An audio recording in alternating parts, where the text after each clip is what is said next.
Hey everybody, welcome to Fresh Out the Box. I forgot to turn off my fan, so you probably hear brrrr. But Oh no! today we're playing Cyberpunk, episode 9 of our Cyberpunk game out of 10. So this is the semifinals, the pre-finale. I'm glad all of you could be here for it. We're going to be having some fun. Last time we left off, some pretty interesting stuff was going on, but more about that later. I'm Casualty CDG, but you can call me Gary, but that's just a special relationship that we have because it's Wednesday night.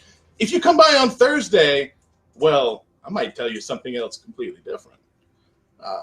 Tonight I'll be playing the part of Montana Jack, the lawman, in here in Night City.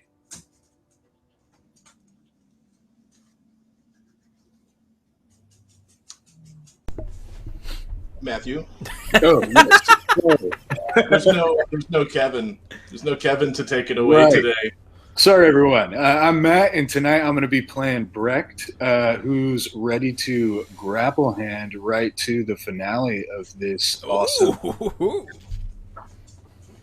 He's ready to reach around to this week's episode and grab the competition right where it hurts. He's really going to pull this one out and slap you with it. But yeah. Oh, wow. We have equal viewers on Twitch and Facebook for a minute. That's awesome. Hey, thanks, everybody. Hey, everyone. It's interesting. Oh, hey, it's time to get Brecht. Yeah, that's right, Vampire Bites. Yeah. That is right. I like it. I was wondering if anyone was ever going to say something like that.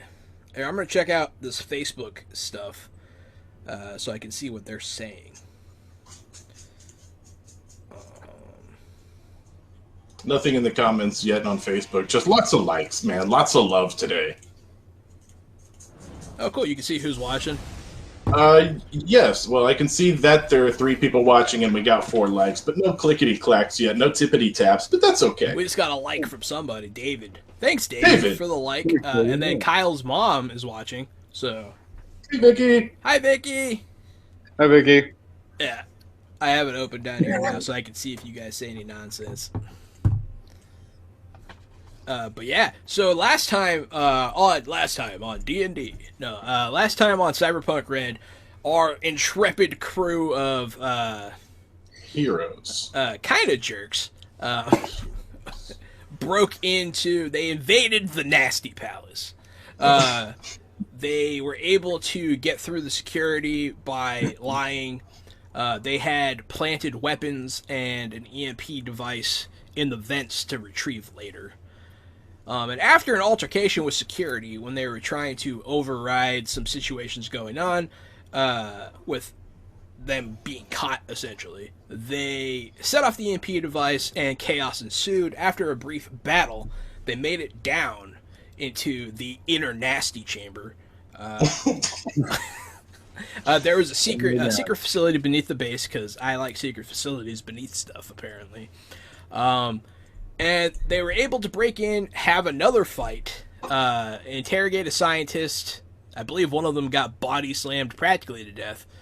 And then they covertly broke into Buck Nasty's offices, where they did battle with him and a cyber psycho and the scientist Elmer Forsyth, who is now very dead.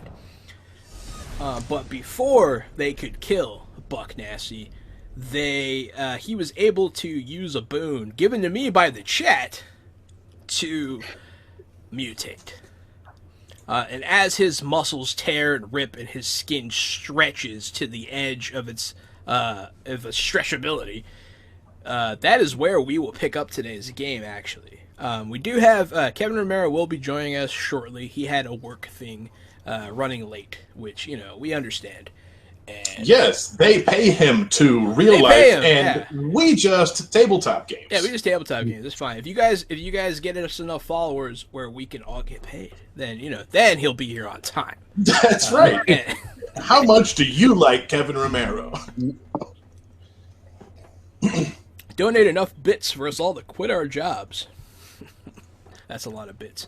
But yeah, so that's where we left off. We're not going to pick it up right away. We are going to do a little talky talk. Have you guys been enjoying Cyberpunk?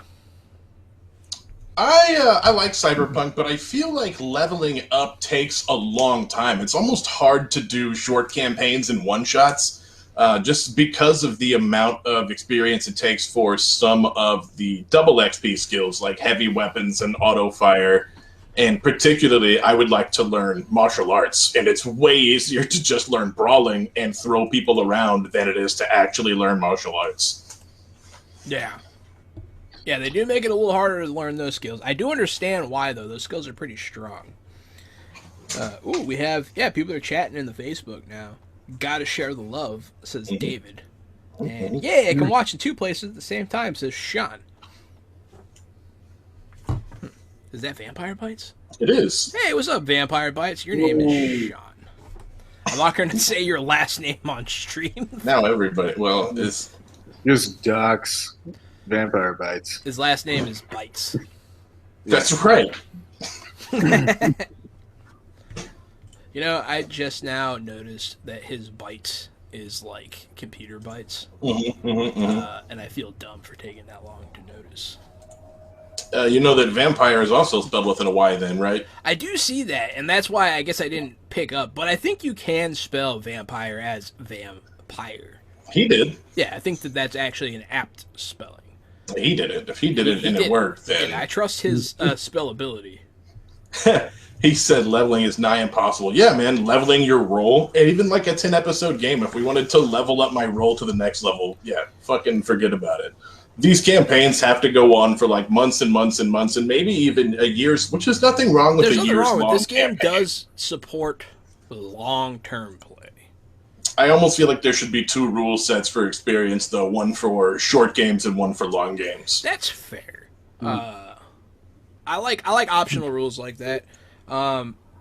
Is it easier to level up in this game or Warhammer, would you say? I think it's actually, man, as much as I don't like leveling in Warhammer, I probably like it a little bit more in this game, just because Warhammer sticks you to those skill trees where you have to take certain skills and you have to take certain talents. This game allows you that freedom to actually build your character and level your character in a way that you find optimal. And Warhammer shoehorns you into, like, you know, here's 4 builds you can have within your build. I don't like that. That's funny. The first Y is to be pretentious. Yeah, that's how it's spelt in that video game, Vampire, anyways. I've always wanted to play that game. It looks cool. There's supposed to be a Vampire 2 coming out really soon for Xbox. It's going to be free on Game Pass, and I think it's co-op. Is that Vampire with a Y or Vampire the Masquerade? Vampire with a Y Part 2. Okay. Because they're also... so World of Darkness, they made a Vampire game a while ago. It was really, really good. And they're making a second one, and it's White Wolf Vampire. They just got... Did I tell you they got a TV show, right? White Wolf Vampire got a TV licensing. I don't know what that means for them or their plot or their lore, but that's a thing. They made 2. Well, you would know Vampire Bites. You would know. Yeah, if anyone out there knows people from White Wolf, hook us up, because we would love to play their content one of these days. I think I know some people at White Wolf. Yeah, Gary knows a lot of people these days. But yeah, no, I would love to play Vampire. I mean, a lot of this channel started with us talking about TTRPGs amongst ourselves. That's right. And that was the one I talked about a lot. I think my favorite White Wolf game that I ever played was Changeling, though.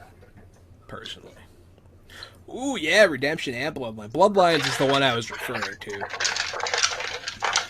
They also have a hunter game, in where you play as a hunter, which are, you know, it's kind of like Sam and Dean are on the right track, kind of, but in White Wolf, hunters actually develop supernatural powers.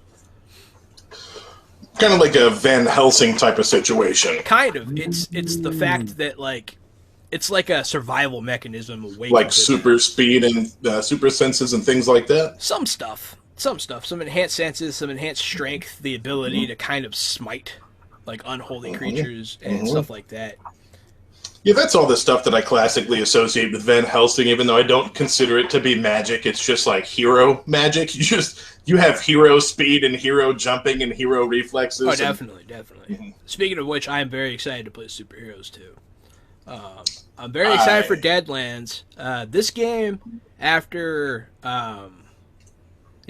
2 weeks, so not this coming week, the week after that, we're doing our session 0 for Savage World Deadlands.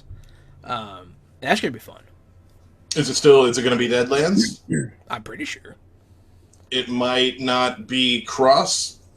I mean, it could be, but Could be cross. It's going to be Savage Worlds, though. Are those both Savage Worlds? Yeah, they're both Savage Worlds. Okay, well, we're definitely playing Savage Worlds. We're talking about another system right now, Cross, which is like... the guys from Cross actually reached out to us, and... They did reach out to us. It's a Judeo-Christian mythology setting, much in the spirit of Constantine and Hellboy kind of style stuff. And it looks cool. But we're going to discuss it amongst ourselves, yeah. And I haven't looked into it too much. As of right now, I'm leaning a little Deadlands, but I actually do really enjoy that kind of mythology. So either way, Savage Worlds, likely Deadlands. We're still talking to the Deadlands people and trying to get Deadlands PDF sorted out. But the Cross guys were like, "Hey, here's Cross. Here's the PDFs. Play our game." So at least we have Cross. We have Cross in our hands, and we're looking at it and we're liking it. Yeah, if you want us to do something, put stuff in our hands, and yeah, that's right. Matthew will jerk it. Yeah, dude. God, that was the funniest thing that's ever happened on any stream ever. Well, that's high praise. I'm surprised that clip didn't go more viral. But yeah, so I think there's supposed to be a Cyberpunk Series 2 from World of Darkness. Oh no, a Cyberpunk TV series. Yeah. Well, there already have been a few kind of. I mean, what do you call it? What's it called? Altered Carbon is really cool. Season 1 was great. I couldn't really get into Season 2 as much. I think I need to give it another shot, honestly. Season I think 1 he means just an actual licensed Cyberpunk TV show, yeah, which would be really cool. That would be cool. Good for the guys in charge over there, man. This is their baby for years and years, and now, I mean, he's older, right? So, could you imagine? I'm pretty sure that this game... Since the 80s. It's like, what, 84? Yeah, it's decades old. Yeah. Yeah.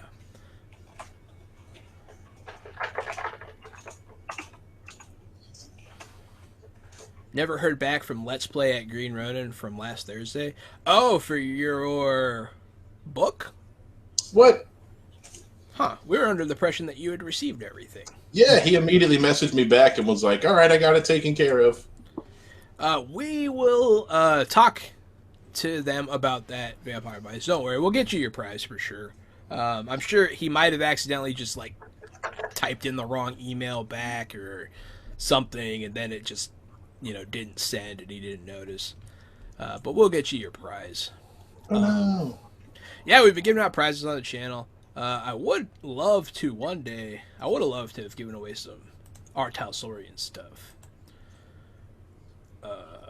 Would have been cool. I understand, that's not always the easiest thing to set up. But it's been cool to get free stuff to give away. Speaking of which, don't we have a giveaway that we can do one of these days? I think so.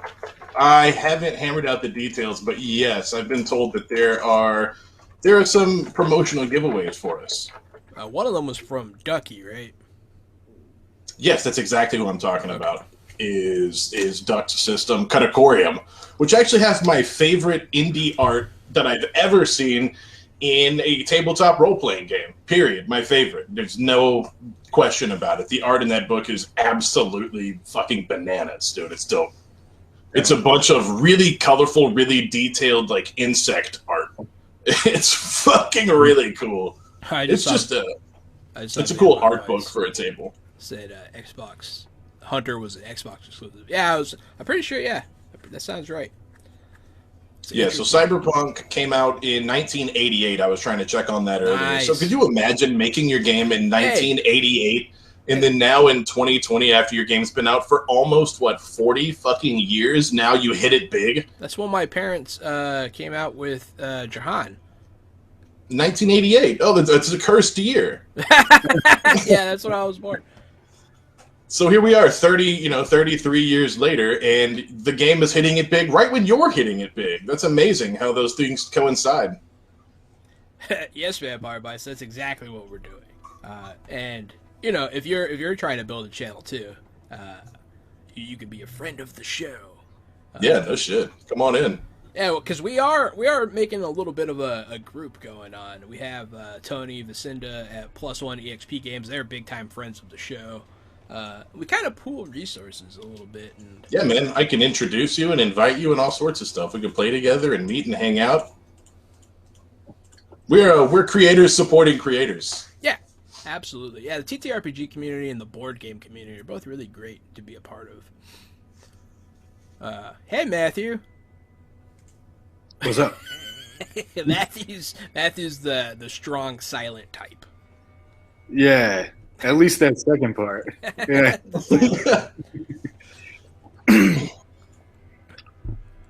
You know, one thing I really like about this system is all the different skills there are. This huge list. I do enjoy large skill lists. I've seen simplified lists before that have more general skills, and it works. But big skill lists, that was a big thing.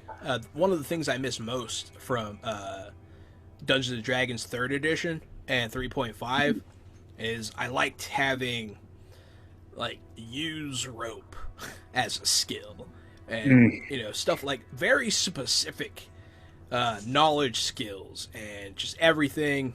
I don't know. It was cool. But yeah, not all games have that.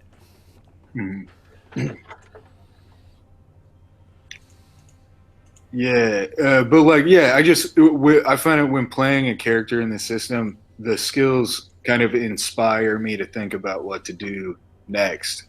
Because I wouldn't like think about, I don't know, like specific cyber tech stuff or personal grooming is a skill. Yeah, no, definitely. Those kinds of things sort of specificity in a character sheet can really drive play.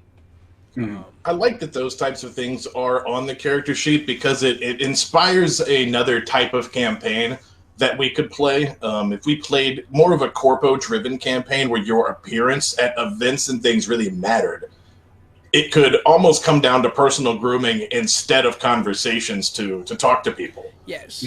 I mean, technically, it could come up now. It's just I haven't really been wanting to run because they have a whole system for social. And that's what I'm saying. It inspires a sort of different version of play. If we came back to this system, we could play a different way because we didn't really pound those skills in this first time. Oh man, if we play this game again, which I imagine we will at some point, do a style campaign. We will do a completely right, because right now we're doing the crime drama, espionage sort of that kind of thing. Next time it can be very different. Because this game does support very varied levels of play. Like maybe next time you guys will be on the other side of things, and you'll be running an organization bent on world domination. Ooh. If you've never played a bad guys campaign, it's hard to do. You have to have the right players, but all of you are pretty mature, so. I would love to play a bad guys campaign in that I know that not everyone in the group can be the Joker, and not everyone in the group can be, a murder hobo who just walks around and kills everyone who crosses them. Yes. Because then the police show up and you get raided and everybody dies. That is exactly what you can't do that. Bad guy campaigns devolve into. Is just homicidal maniacs with no sense about them. That's not how bad guys actually work. No, you actually, in fact, if you're playing a really good bad guy, then you're convinced what you're doing is very good. Yes, you think you're the good guy, and you will do a lot of things to make sure that you can maintain that illusion in your head, including charities and doing kind stuff for people to just kind of perpetuate that illusion. Being a family man at the same time, that would be a trafficker. That would be a lot of fun. That'd be a fun campaign. Yeah. Yeah, you gotta have the right people. Who's immature? Oh, right, all of us. Yeah, absolutely. But no, those are fun games. Look forward to doing something like that. I can't wait to get my hands on Minions and Masterminds. Yeah, what's up with Yeah. that? Why don't we have that yet? I've never played a non D&D D20 system before. Oh, it is a D20 system. That's right. And yeah. it doesn't work off of a D&D model. It works off of something else. Yeah, it's very, very different. I don't even know. I don't even know how or why. I just know that it is. Yeah, I just know that it is. I'm excited to look at it. I also want to play Age system as a fantasy game. If you don't know, Age is the system that we're playing tomorrow, which is The Expanse. It takes place in the Age system. The talisman system is not so different from the Age system, and it's also fantasy. Yeah, we could do that. That could be fun. I've been playing with the talisman system a little bit. It's okay. It's all right. It's okay. I like the Age system, so I'm all warmed up to it because I already like the Age system. That was the game made by Ian Limke, right? Yes, that's correct. Yeah. Happy birthday, Ian! Yesterday, if you're watching, it was creator Ian Limke's birthday yesterday. Hi, Ian. Happy birthday. Happy birthday. He texted me yesterday. I don't think I knew it was his birthday. Carbon 2185 is a D20 Cyberpunk. Lowercase c because genre, not trademark. Yeah, that's interesting. Yeah, Cyberpunk is also a genre. Pretty bold of Artel Sorian to make it their game name. It works, though. It works. What else is there? I'm still waiting on Heroes of the Cypher system. I'm still waiting on... not that we're going to play it on the channel, probably, but the Hellboy. I'm looking forward to all that stuff.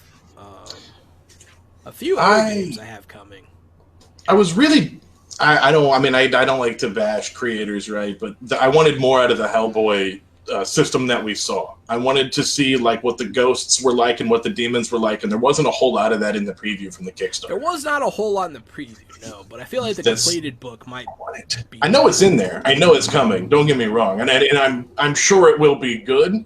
But I wanted something to sink my teeth into in that Kickstarter, and there wasn't a whole lot. Also, Wild Sea by by Felix Isaacs. Felix Isaacs. That game will be played on this channel. That game will be a hit, and that game will probably be a Netflix show or a Hulu show or an HBO show because that game has... It would make a great animated, but I think it would also, the more I think about it, translate to a very good live-action show. That setting for Wild Sea is so damn cool. I wonder if they'd have the spider people, because that can be very triggering. Hell yeah, you gotta have the spider people. Got to. For the record, Wild Sea has a race of people. I think they're called, like, the Emonic or something. They're called the Selachrai. Selachrai, okay. I think I'm thinking of the cactus people. They have cactus people too, everybody. But they have, the Selachrai are clusters of sentient spider swarms. Like, it's a sentient spider swarm that is a single consciousness. And they inhabit false bodies. But, like, some of them are very obviously, like, hey, that's a Selachrai. Some of them are passing for human. I believe that's called the gift of skin or something. Mm-hmm. And that's just a small taste.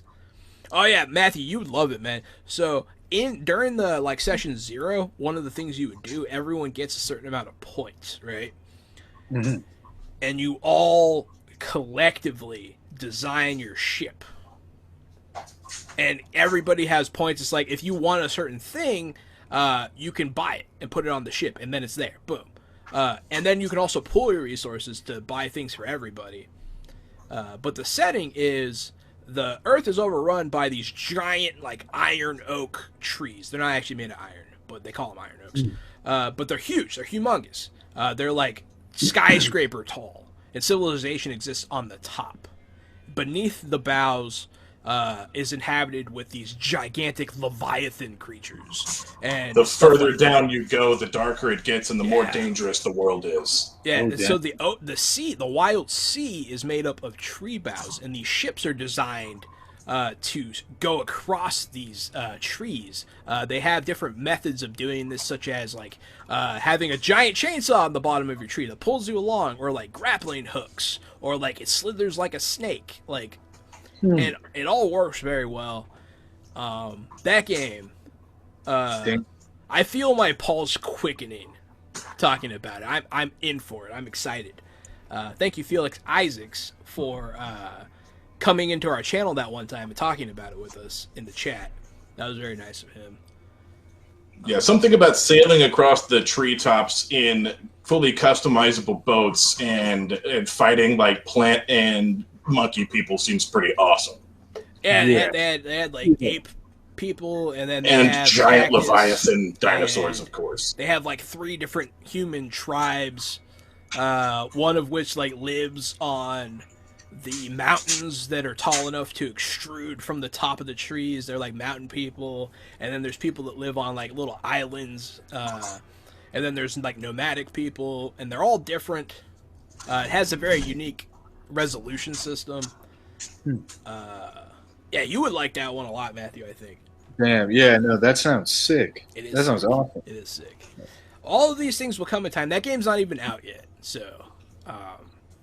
But I backed it on Kickstarter. I backed it, I think, at a high level, so I'm gonna get some cool stuff.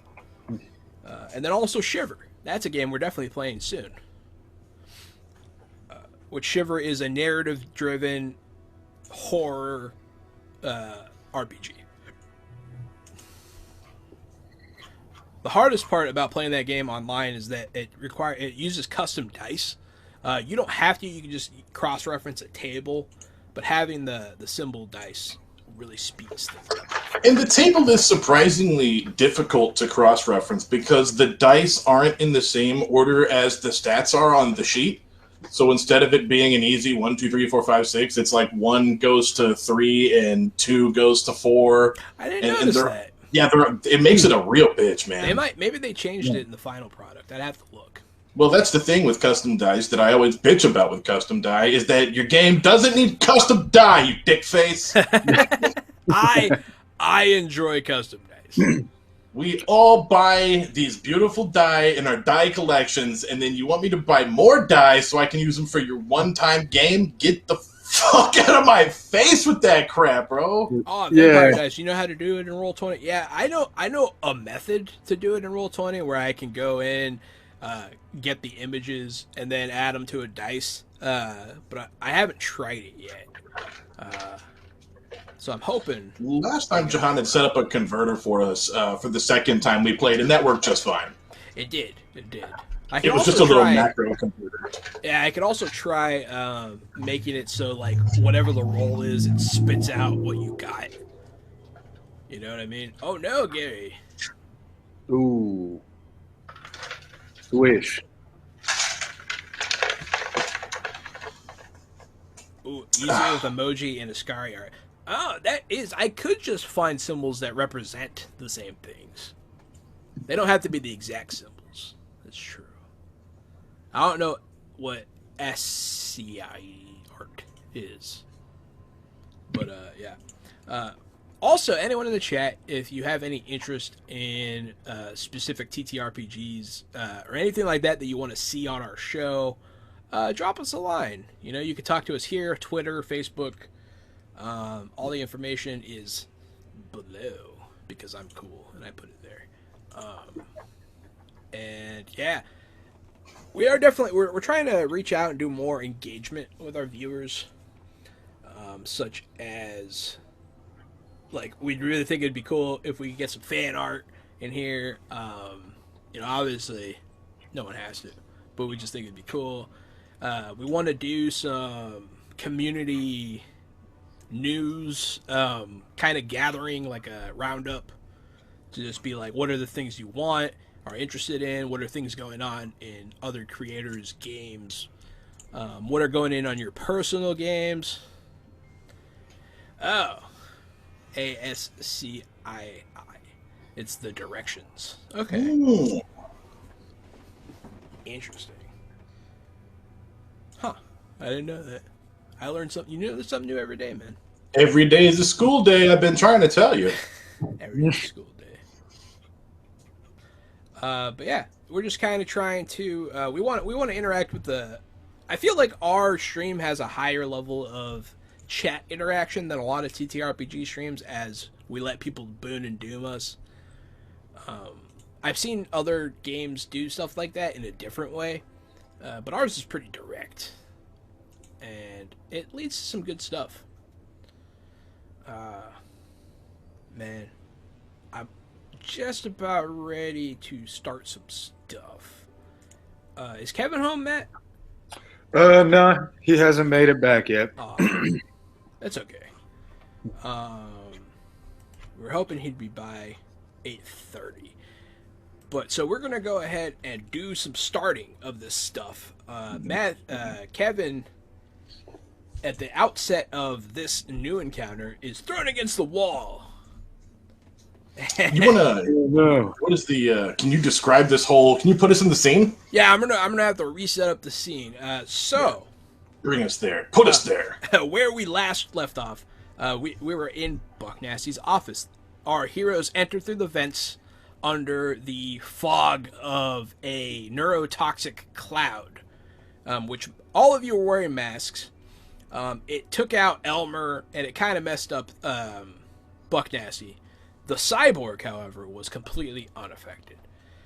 It is at this point that Brecht beat the shit out of the scientist. Montana Jack one-on-one with Buck Nasty and came out on top. And 3 1/3 battled this cyborg. As Buck Nasty yelled out to his cyborg bodyguard to get him out of here, his arm opened up and produced a grenade launcher which blew a hole in the door, thus freeing them from the locked office. Everyone's ears are ringing. Buck Nasty pours out into the hallway, running down, smoke in the air, splinters everywhere, just a bunch of debris. He slips on some of it. He makes it halfway down. He's bleeding. And then Montana Jack jumps out into the hallway and shoots Buck Nasty in the back. Boom. Buck Nasty goes on the ground and is dying. It is then that I received a boon from a player for Buck Nasty, which I used to allow him to quaff some of this drug that has been being investigated. And it is at this time that he begins to grow and bulge, his sinews snapping and tearing, the air filling with a metallic copper smell of blood as he just gets much larger very quickly. He screams out, but it staunches some of his wounds, and he is standing there as a much larger man. But he doesn't look quite the same as last time when this happened. His skin is still intact, just a little stretched to its edge, and he's standing tall. But he still seems to have intelligence in his eyes. And so now, 3 1/3, Montana Jack, and Brecht are in a hallway trapped between a mechanical monster and a basically Red Hulk. Mind. Yeah, kind of Red Hulk, and then evil cyborg. Yes, that is where we pick up the scene. As he gets up and he is large, 3 1/3 was rushing in with his katana. He gets batted against the wall, where he shall remain for now. But now we open up the round. Once again, fresh out the box, straight into combat. Fresh out the box, straight into combat! We're going to go ahead and open it up with Mr. Montana Jack. I still have my shotgun out from blasting rounds at this guy. I'm going to sling it around my back. And is there a desk, a table, something I can take cover behind? Not in the hallway. Okay, so it's just a blank, this is it, hallway, walls. It is a sheer hallway straight down to the doors that lead to the warehouse that you guys saw previously, and you know that there are soldiers in there. And Buck Nasty is closer to the doors than I am, yes. Right? You have been booned, Montana Jack, by our good friend, Vampire Bites. Thank you, Vampire Bites. I'm going to start blasting with my heavy pistol. Don't type in hashtag space. There's no contest today.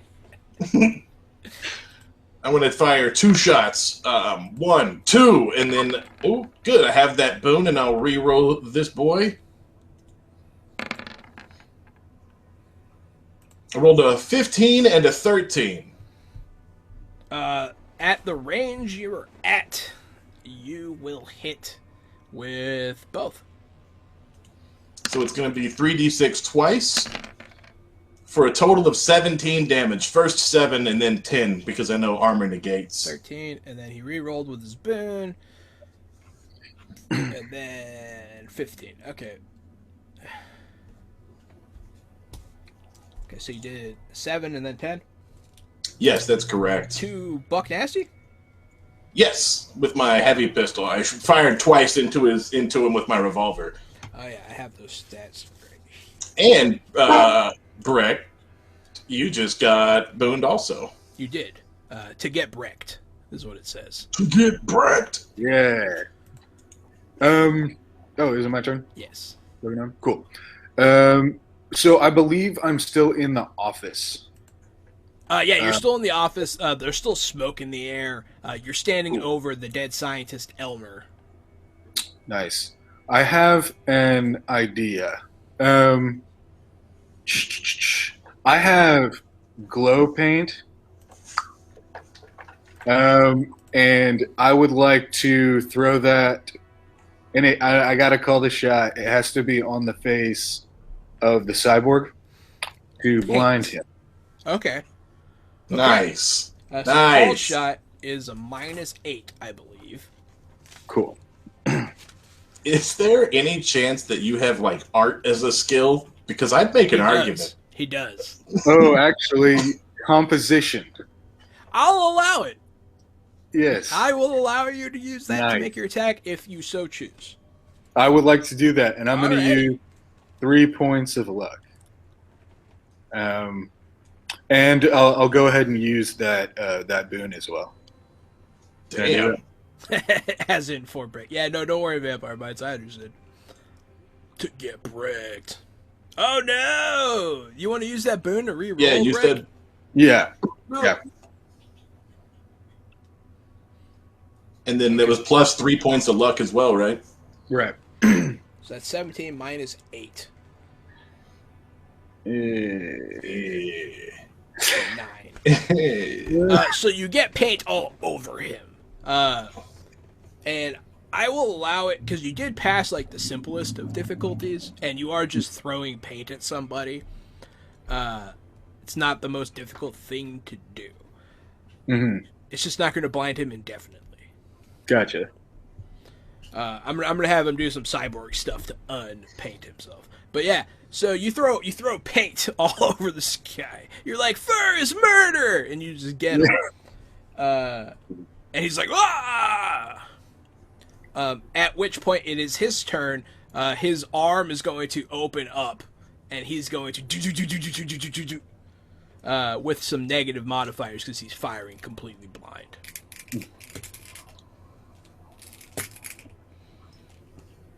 And he's going to hit you, but not very much. Full auto, you can do a lot of damage. He's only going to hit you a little.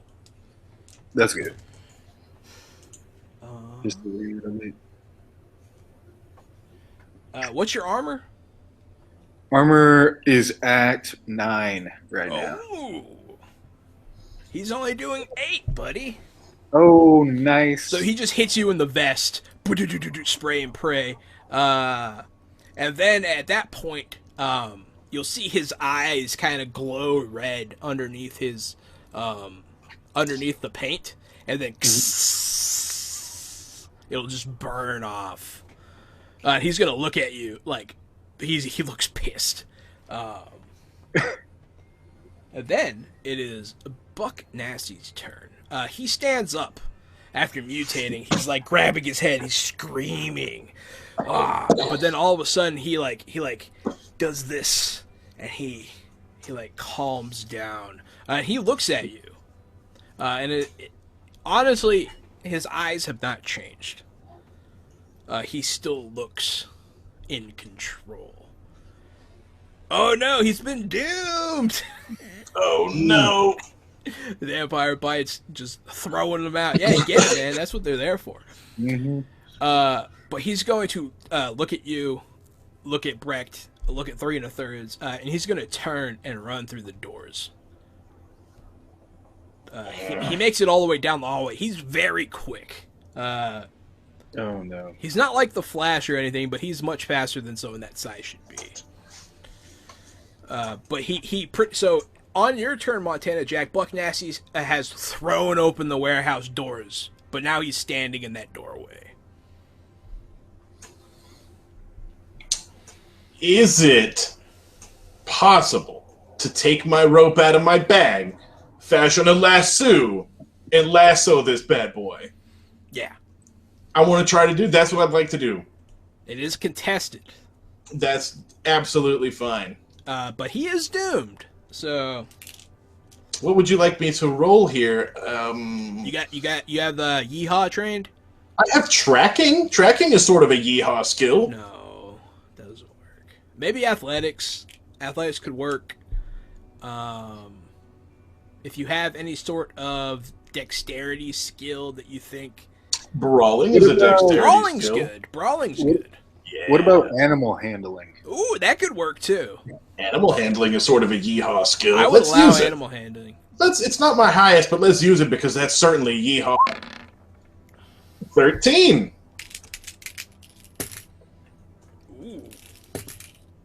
Ooh. So he botches. Yeah! Hell yeah! And Thank he's you, doomed. Vampire Bites. So you actually do get the rope around him. And you kind of pull him tight, and like you get his arms all in one motion. And he is roped. All right. I'm not sure what you want to do from here, but I'm gonna keep him from getting away. This is just I'm holding the rope. I don't want him to go anywhere. The end of the hallway is far enough. Absolutely. Brecht, you are Yes. witness to all of this. Dang. So the cyborg is between me and He's standing in front of you, like where there is the hole to the office, but he's not technically blocking your way, as you can just go like to your left, and the wall is down. There's debris all around you. There are chunks of desk and shelf, books scattered on the floor. You see there's all kinds of stuff everywhere. The hallway is mostly unadorned. But it is, funny enough, like up to standards. It has like a fire extinguisher, sprinklers, an alarm system, that kind of stuff. Is there one of the small water fountains that you lean down and push to drink? Yeah, sure, yeah. Yeah. nice. Someone's going through that bitch. Yeah, there's a bathroom. There's a door to the men's room. Now that I know that's there, that water is getting busted. Actually, they have non-gendered bathrooms here. Because Buck Nasty is progressive. Yeah, man. Not just because he's bad doesn't mean he's a monster. Yeah, it's true. Yeah, absolutely, exactly. That's funny. So hogtied and tarred and feathered and hung out for the cruise. this reminds me. This is a little bit off topic, but the blast chamber. Yeah. Yeah. So I'm thinking, what else could it be used for? And at least from the description that you've given me, isn't it just kind of like a fancy French fry maker when you really think about it? I don't think that's how it works. It is a complicated way to get pooped on by a stripper. Right, but if you switched out the stripper for a potato, you know what? Not only could you do that, they would do that because Buck Nasty, the Nasty Palace, has a very Burger King mentality of you can have it your way. Nice. Buck Nasty is also the Burger King. Yeah. Also, he used to work at Burger King. It was his first job. That's funny that I've been talking about how gross Burger King is all day with my friends, and it's funny that Buck Nasty would be the Burger King. That totally tracks. But yeah. I'm sorry about the blast chamber, everybody. I was very young. So, what to do? I'm trying to figure out a way to, get at this cyborg. Yeah, no, the cyborg's a tough coconut. He is hurt. You guys have put some stink on him. Cool. Then you know what? I'm gonna go ahead and just shoot him with my very heavy pistol. See how that goes. Oh hell yeah! Rolled a Dang. big 20. What's that? A 4d6? Mm-hmm. Oh, here we go. Here, let me show everybody. Let me show the folks at home. Yeah, boom. I'm sure that big 20 hit. Oh, that is absolutely a hit. Mm-hmm. For 13 damage, that's not bad. It's not bad at all. Ooh, thank you for the follow, Graphite Dragon. Excellent. Yeah. We get closer to our goal of the month. So yeah, you said 13. 13, absolutely. 13 damage. You blast into his chest, and it goes through, and you're hopeful that you're going to see a spurt of blood, but you realize that peck was just completely cybernetic. Mm. And you do see, like, his arm on that side kind of twitches a little bit, but it still works. Gotcha. You definitely did damage, though. So, very heavy pistols are cool. I like them. So, yeah, it is Buck Nassie's turn. He is going to grab the rope. He's going to reach out. He's going to, like, move his arms and grab the rope and try to pull you to him as fast and hard as he can. Oh, no, bro. Oh, I rolled a 4. He rolled so much higher. It would be hard to roll so much fucking lower. You go flying towards him. And as you're flying towards him, the rope falls free from him, and he steps into you with a giant, monstrous fist. He's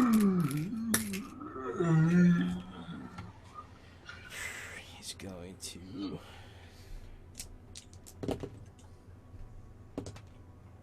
Oh, wow. You're so lucky. What's your armor? Right now it's 12. Yeah, he punches you. Oh, it's in the face. My armor's a 13 in my face right now. Yeah, he punches you, and he's only going to do a 1 to you. Oh, thank God. It just hurt your armor a little bit. Only because of the added damage of you flying through the air at him, he rolled like shit on his damage. So he's like, I guess he doesn't know how to punch. But it hurts his little wrist. Yeah, so he punches you, and then he turns around to leave. And he makes it through the double doors, and he's now in the warehouse. But he's right on the other side of the doors. But you did get jacked, and it looked really cool. And then the Cyber Psycho, he's going to look at you with hatred in his eyes, Matthew. He has his gun hand open, right? Mm-hmm. He's going to open up his other hand. And he's going to go, do-do-do-do-do, thunk. Oh, no. He's going to launch a grenade, like, point blank. Which is bad for everyone. I'm dead. We'll see. We'll see. I believe. So, it looks like the machine gun was just for shits. He's just shooting it in the air, like, and like the ceiling starts to fall, and then he just thunk, grenade launcher. Grenades only do so much damage, though.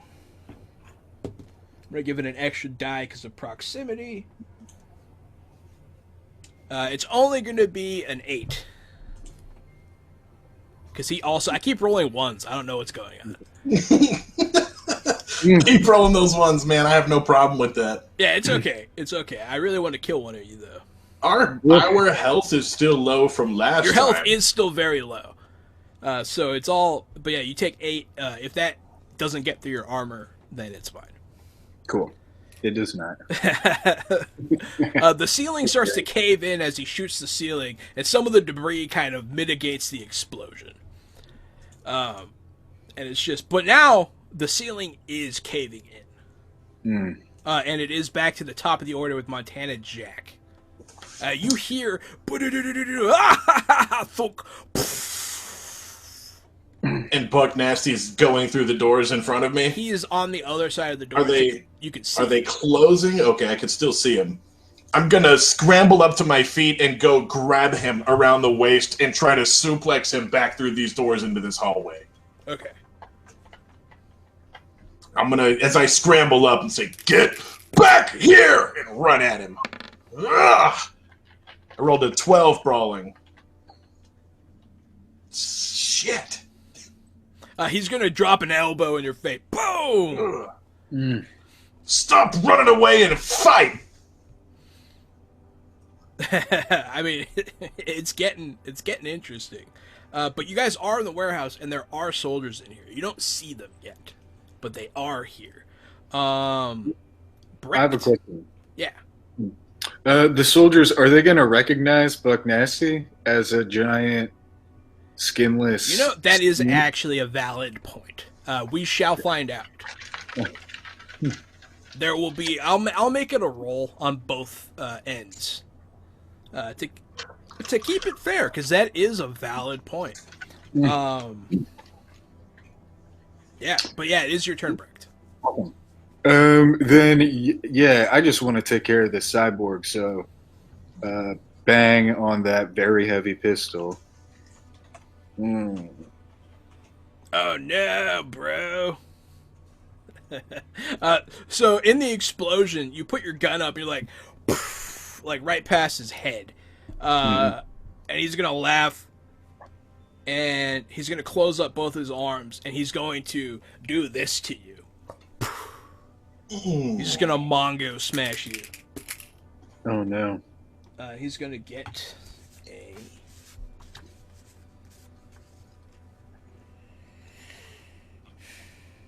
There we go. Beat what I rolled. Please, Brecht. Brawling check.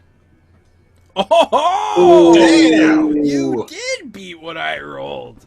With a critical brawl, he goes down like a raw, and you hear the whirring of his arm motors as they come crashing down, and you can feel the wind go past your face as you dive out the way, and you come up to your feet with your gun pointed at him.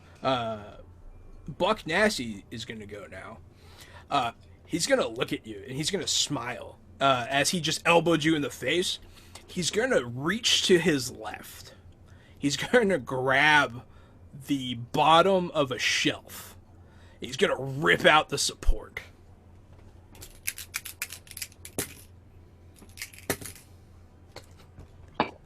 No, he's not. He's going to grab it. He's going to pull. But it's like he tried to grab like a very sturdy support beam, and he's not quite that strong. Yeah. But he does try. Yeah. And he looks, and he's still trying when it comes back to your turn. I know that the cyborg is next, but on my turn, No, cyborg already went. Oh, well, I'm also gonna try to topple the support beam and just knock the whole shelf on top of him.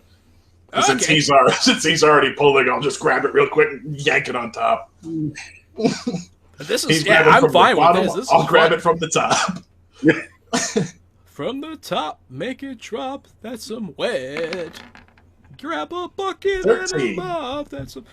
It won't be brawling. It'll be straight strength.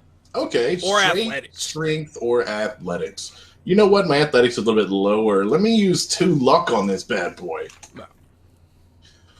And here is my athletics. You can't brawl a shelf. I can. My athletics is a 10, so plus 2 is going to make it 12. Capricious nature! Welcome to the show, buddy.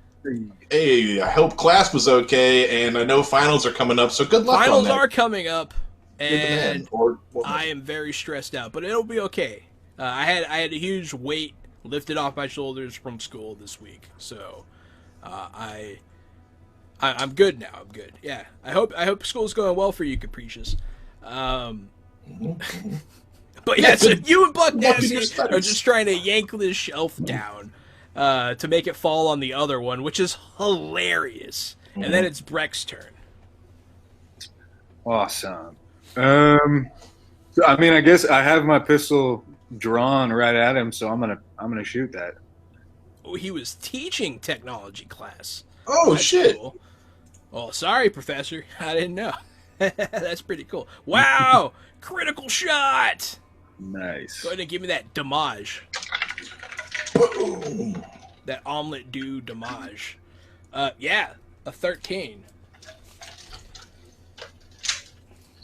At that, you shoot him in the other pec, and knowing that the right one was fake, they can't both be completely fake.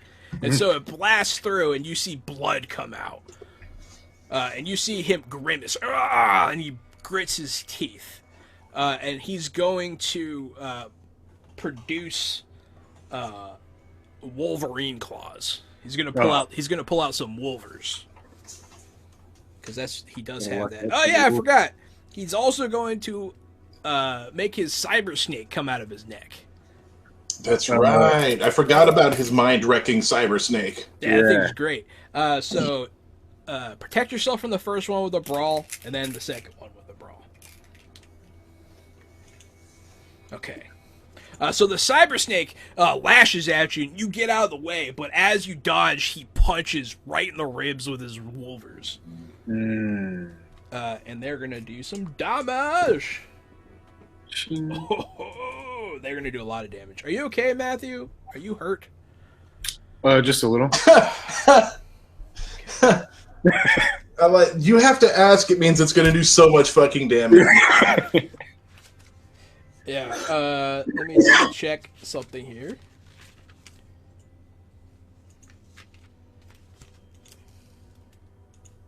All right. 19 damage, sir. 19. He rolled critical damage, so he gets +5. So, yeah, you dodge the snake, and you get just jacked in the ribs, and his Wolverine claws go into your body. He calls out. His call out almost seems desperate. He's like, ah! He's not having fun anymore. He wants this over. Oh, wow, Capricious, where do you teach? What country do you teach in? That's pretty cool. But yeah, man, so are you okay? I'm still alive. Yes. You're still alive. Just making sure. You gotta ask sometimes. But yeah, so the snake. And then it is back to the top of the order with Mr. Buck Nasty. Well, no, it's not top of the order. You're top of the order. But Buck Nasty's going to go. He's going to see you trying to rip the shelf down. And he's going to try to rip it down on top of you, too, before you can do it to him. I like this fight. This is a funny fight. So, yeah, he finally doesn't botch for, the first time tonight. And he rips the shelf down. You can try to dodge out of the way. But if you don't, you're going to get buried by a shelf. Can I try to, brace and hold it up with my sheer strength? You can try to, divert it. Yeah, I don't know if you'd be able to stop it. Okay, well then I'll try to. I'm not good at dashing. You see, I'm in this big heavy armor. So let me see if I can shove it aside. Ooh, Taiwan. That's cool. I rolled a 10. That's not terrible. So you try to divert this shelf. You're like, son of a bitch. And then it just falls on you.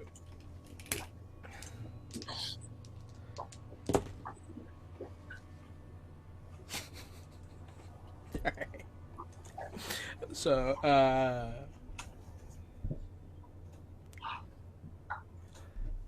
take 20. 20! That's a number. It doesn't go straight through your armor, but you are gonna take whatever's left. As the shelf collapses on top of you, you hear this happen, Breck. You hear, as something massive hits the ground. Everything shakes a little bit. The robots that were climbing on the shelf to move the stuff around go flying, and they're like, "Whirr!" Like R2D2 on fire. And boom, that's that. Good job. It is your turn now, though, Montana. Underneath all this wreckage, I'm gonna... Is this a real snake? No, cyber snake. I'm sure he knows that. I'll take my pistol out through the wreckage and try to fire at him from this collapsed shelf. Ooh, leather crafting. That sounds cool. Capricious. The first shot is a 16. The second shot is a 13. And so through the wreckage, you're shooting Buck Nasty. That's correct. You Twice with my heavy pistol. You also have a boon for next time. But yeah, so you do hit him both times. So it's 3d6 and then 3d6. The first damage is a 4, and the second damage is a fucking 5. Good. So you graze him twice, and it doesn't even really bleed.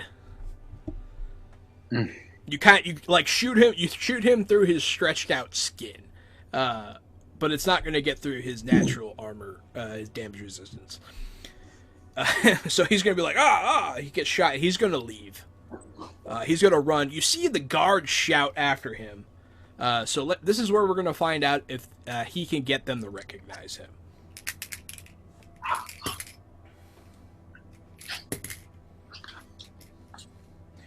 So you hear him. He's like, hey, it's me. It's you guys go get them. There's intruders. That he passed his command check. They do not pass their insight check at all. So they're like, it's a monster, and they open fire. And he gets lit up quite a bit. Nice. Roll some stuff here for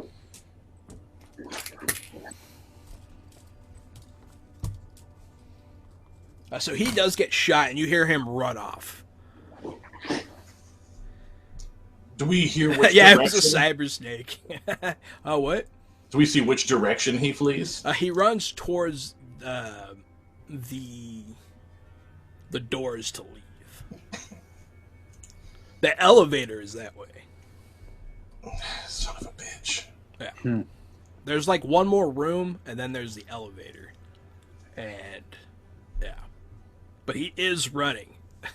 You notice that he gave up on fighting after you pretty much killed him the first time.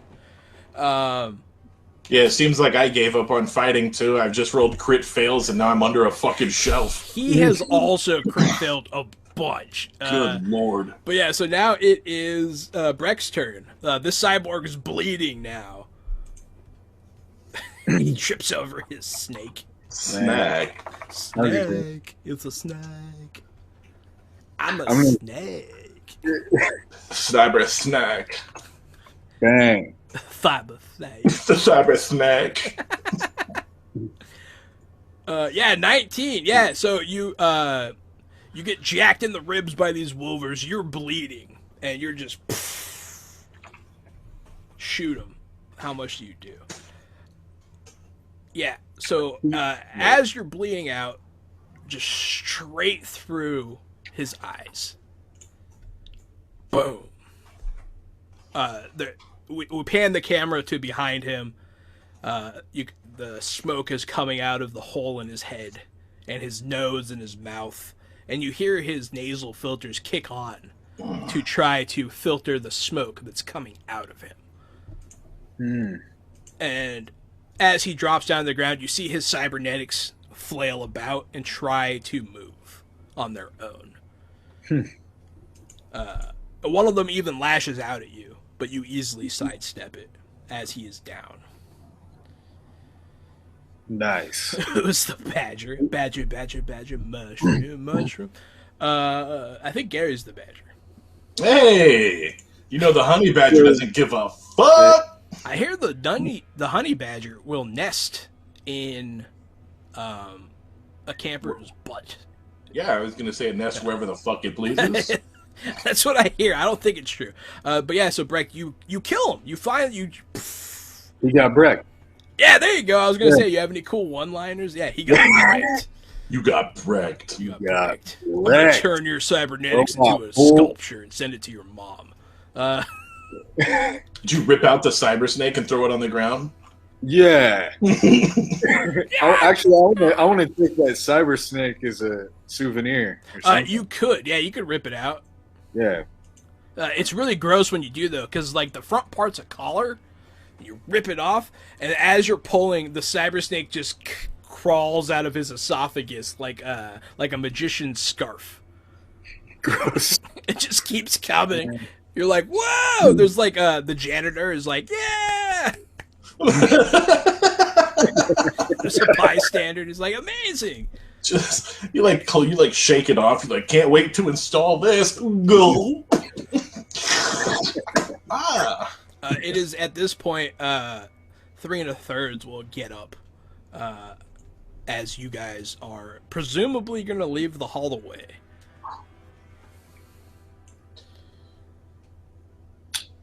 Yeah, I mean, You can do whatever you want. I just I want to see if there's anything like interesting that I can like take off of these dead bodies, the scientist and the cyborg.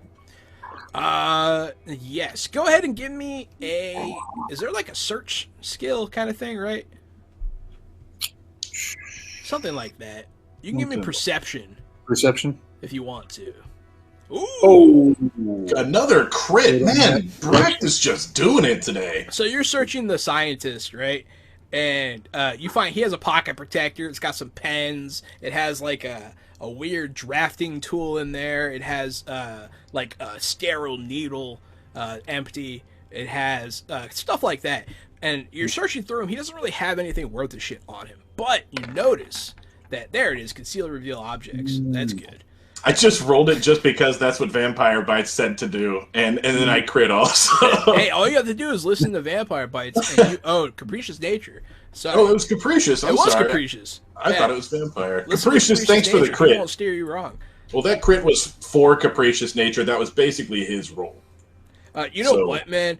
As you're under this debris and you shoot Buck Nasty twice, you realize some of the crates had grenades in them. And you pick one up. Oh, I thought you were going to say I could shoot a crate full of grenades across the room next to him. That's funny though. But can I do that? And can I try that instead? Then I don't have a grenade and I only have one shot. Yes, we'll do that on your turn. Yep. We'll say that with this roll, you see a crate marked grenades. Vampire Bites, please. Yes, I will allow it. But so what you do find, Brecht, is there's nothing on him, but you see his ID was blown across the room. And it is there. Cool. I'm gonna take that. He has like a card key. Am I still patched into the system, or is that yes? Sweet. Cool. Yeah, you do have control over a lot of stuff. You don't have complete control over some of the systems, but you have complete access to almost everything. Nice. But yeah, so it is your turn now, Buck Nasty. You run away. He runs from getting shot by all these guys. And now he's standing next to a box of grenades. This is his last turn in this room. That being the case, I'm going to use the last 3 luck I have, so I'll have none for the session, even before we go on break. And I will also use my boon. It's on the side here that I still have from last time around. I'm going to conceal the result. I'm going to take 2 shots with my shotgun. Don't say anything about what you roll. Okay. I may not have to do 2, but there's the first one, and I have the boon to do the second one, but I'm feeling pretty confident with the first roll. So you level your shotgun, you crawl out of this debris, and you put your shotgun on one of these fallen over crates. Buck Nasty, in his mutated form, is running past this crate. Shellac-lack. Boom! Yes, we have boons. So the chat can doom or boon the players using channel points, which are freely accrued by watching. Yeah, look over to your chat bar in the bottom left of that. Those little purple campfires. If you click on that, you can boon us or doom us, or you can boon or doom the game master. And this works for any game we play. Any game. Yeah. We play Wednesday, Thursday, and Friday. You can always play along with us. You can always try to help mold the scene to your liking. So yeah, with the shotgun, with this boon, you fire at this crate of grenades next to the mutated Buck Nasty. And in order to find out what happens, you're going to have to join us after the break. Oh! Oh, you son of a bitch. The shotgun slug is flying through the air. Was too good. So we're going to go ahead and take a 5-minute break. We will be back shortly. It's kind of a light 5, so it might be 6 or 7. But we'll be right back. Don't go anywhere for more Cyberpunk. And I'm glad you're having a good time, Caprice's Nature. We're very happy to have you. Yeah, we are. So join us in a few minutes and go get yourself some water. Yeah. Go get a yogurt or something. Everybody watching, go hydrate immediately. You don't drink enough water. Go walk your dog or something. Go pet an animal. Go kiss your wife or husband on the cheek and say you love them, and you'll be right back. Yeah, we'll be right back, guys. Hey, everybody. Welcome back to Fresh Out the Box. Now featuring 3 1/3 Kevin Romero. We are back from our bio break, and we are ready for action. Where we last left off, I refused to show the chat the roll that Montana Jack made to shoot this crate of grenades. It is at this time I shall reveal the result. As you level your shotgun at this at Buck Nasty's back, you point it to the left at this crate of grenades. Let me go ahead and 22, baby! That is enough to shoot a crate of grenades. It is also +3 because of the last of my luck. Yes, he used all of his luck. So he hit this one out the park. Boom! This whole crate of grenades explodes. And he gets caught up in this explosion.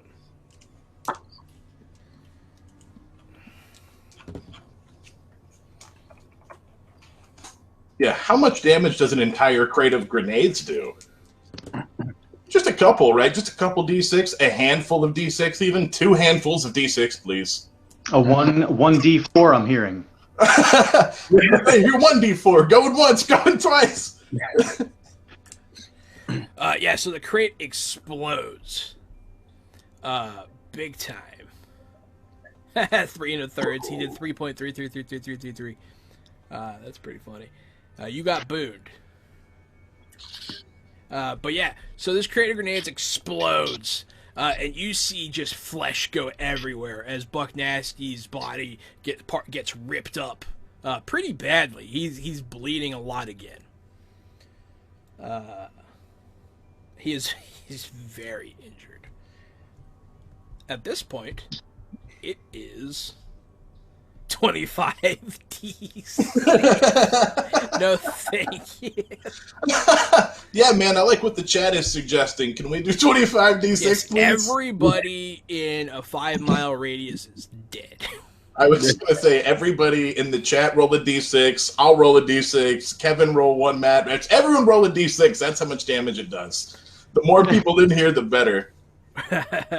It did a lot of damage. Because he had a shit ton of health. He no longer has a shit ton of health. You did well over half of his body. So he's fucked up. But yeah, am I still stuck in the shelf rubble, or am I clear of that? I'm going to say you're clear of it. Okay. He continues on. He limps through the doors on the other side. After I fire, I'll yell, "Somebody killed that monster! It got out of the lab!" Give me a persuasion check. Persuasion.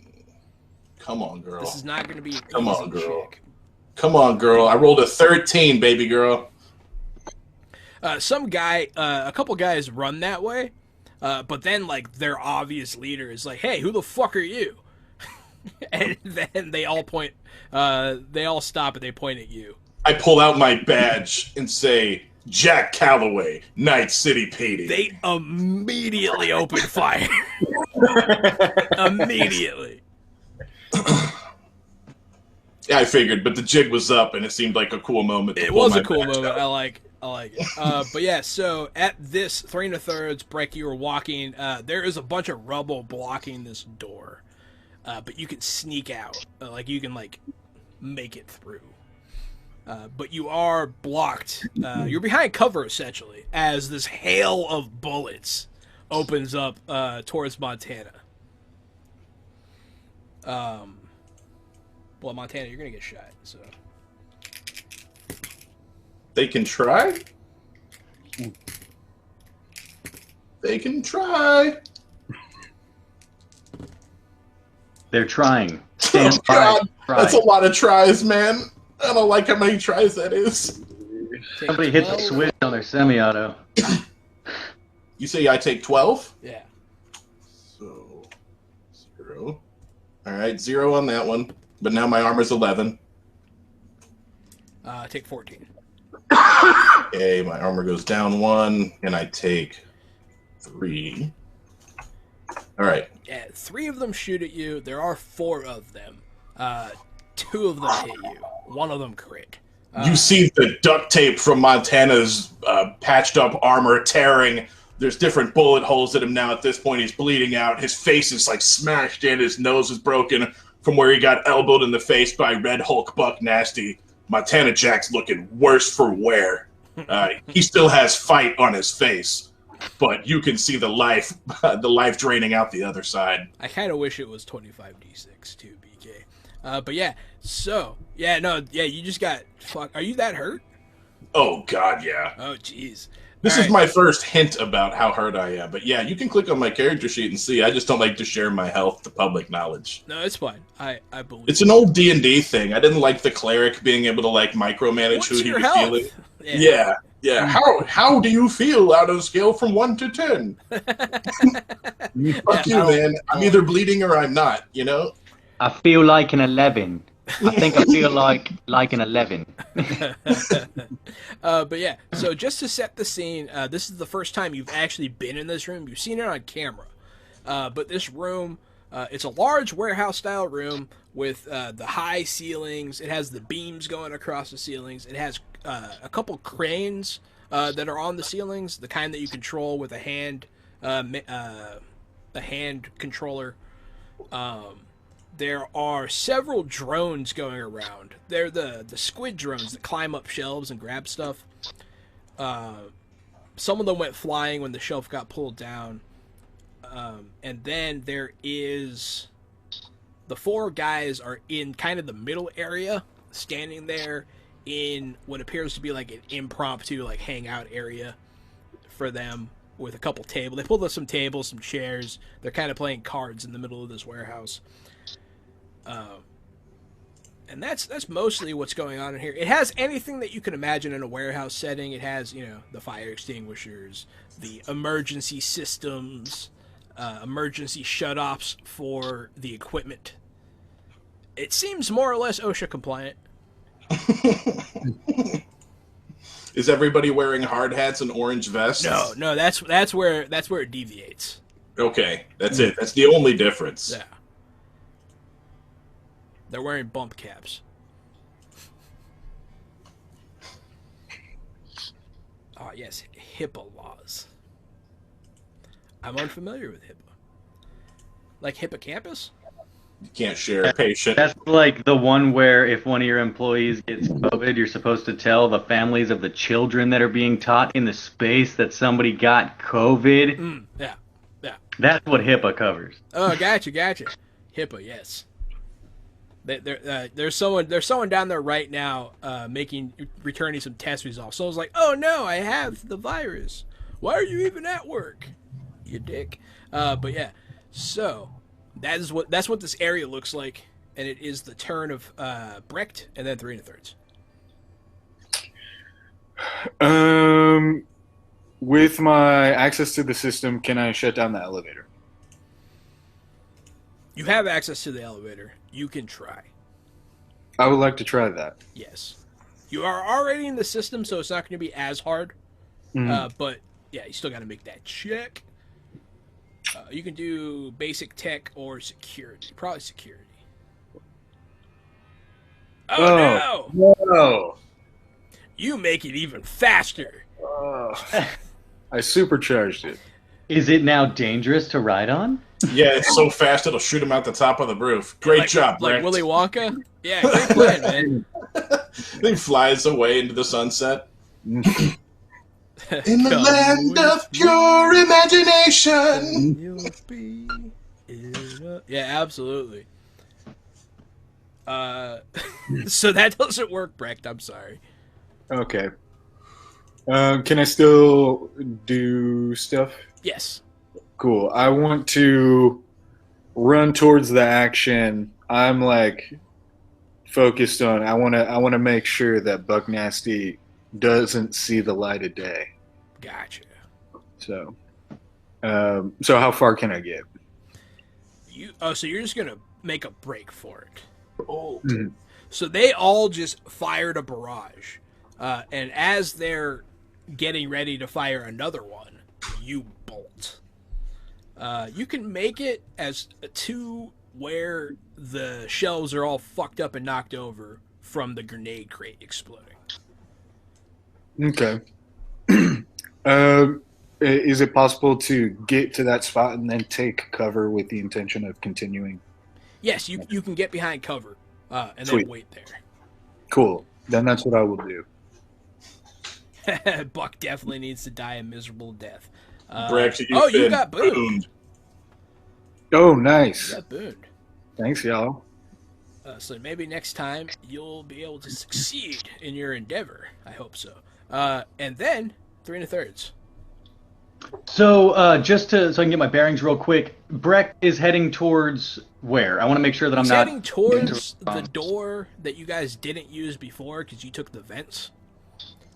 In my mind, this is a very straight hallway. There's double doors that open to a big-ass warehouse with a ton of warehouse shit. Yes. And then straight across that warehouse, a pretty good distance across, is another set of double doors that he has just gone through. Yes. After the grenade crate explosion. Yes. And Brecht is right by those doors right now. If you come out into the warehouse, there's like a firing squad in front of Montana. So yeah, I want to run towards the doors that I assume Brecht is running towards as well, where Buck Nasty just exited. And I would like to try and take cover as close to that door as possible. Yes, both of you can actually make it across. Cool. Ooh.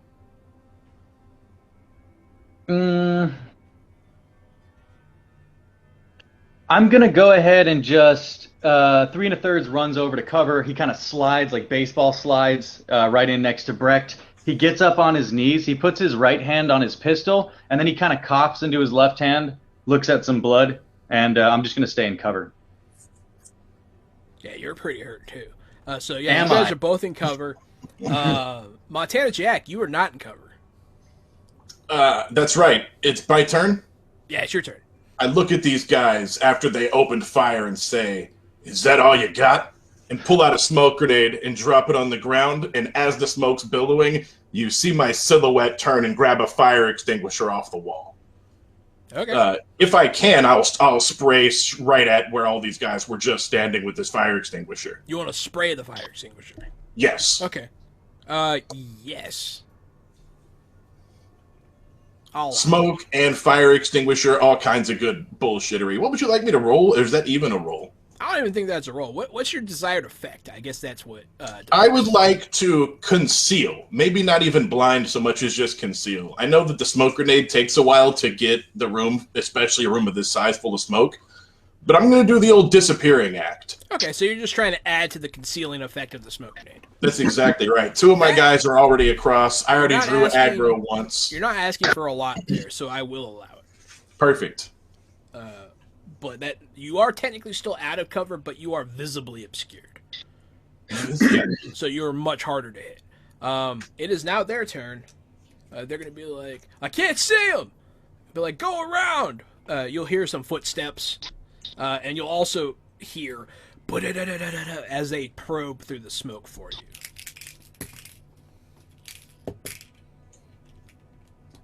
Two of them open fire, and bullets just come spraying past you. I'll say even one of them glances off your armor, but they can't. They didn't roll high enough to hit you in the smoke. And then, Brecht. Cool. So how far away am I from Buck Nasty? He's like through a set of doors at this point. See him through because the doors have those windows on them, like those like school windows that have like the wire in them or whatever, the shatterproof glass. And you can see him. He's like halfway. There's like a small little room there. It's not very big. It has like some lockers and stuff in it, but if you go through there, you can see him. He's like right there he's almost at the elevator. Okay, then I want to cover as much distance towards him as I can, and then how close would I be? You could shoot him this turn. Cool, then I want to shoot him. So as you run up to these doors... boom! With another crit! Yeah, you're definitely going to hit him. As you go through these doors, you get scanned, and you hear beep, and then a light turns green. And you run through this room, and you get to the other side, and you see him as he's about to go around the corner, and you nail him. Let me see how much that actually does, because he does have physical resistance. Nailing Buck Nasty. You know what I want to do? That's what you were born to do, is nail Buck Nasty. Yeah.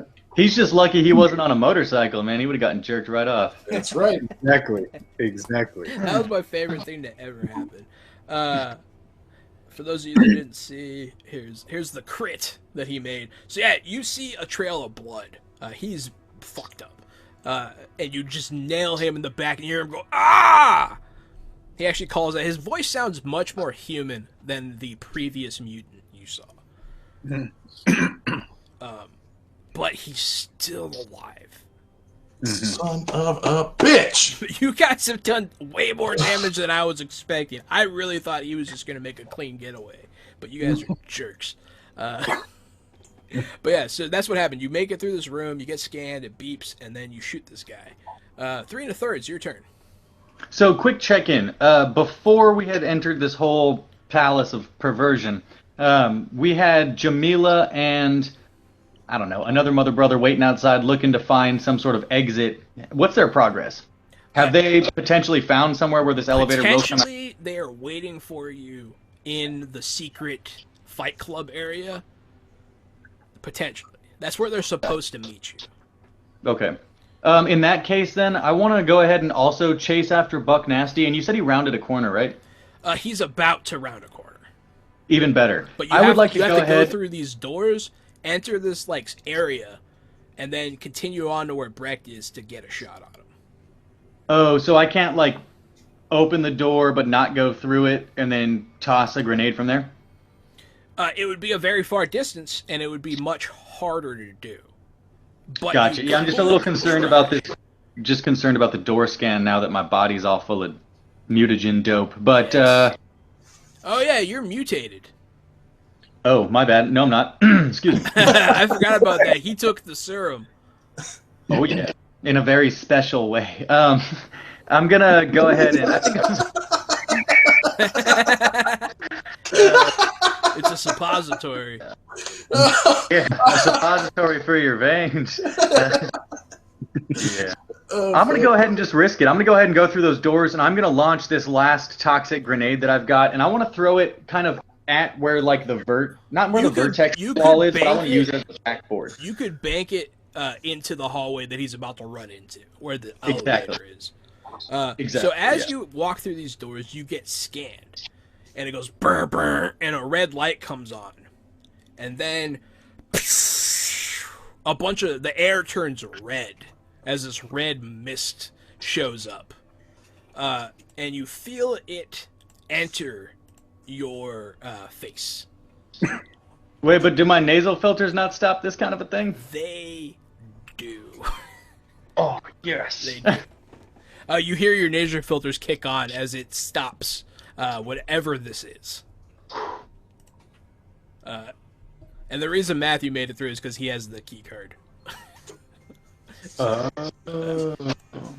He picked it up earlier. It came back to be of benefit. But yeah, so now, yeah, you can try. And remind me, for throwing a grenade, were you going with explosion or athletics? Or sorry, demolitions. You can do demolitions or athletics. I don't care. Say no more. 18. They both make sense. You're either good at throwing or good at using explosives. So yeah, you bank it over there. It goes right over his head. And you can hear him coughing over there. I'm going to make a resist drugs test for him. Great. And I'd like to follow it up, if possible, with a shot from my heavy pistol, if I still have that availability. That is one too many things. You can pull it out, though. Oh, but I can't shoot it? No, the grenade's going to take up your attack action this turn. Gotcha. Yeah, I'll pull it out and just stunt with it. I think it was a hell of a throw type of situation. It was. It was a very good throw. And then it is Montana's turn.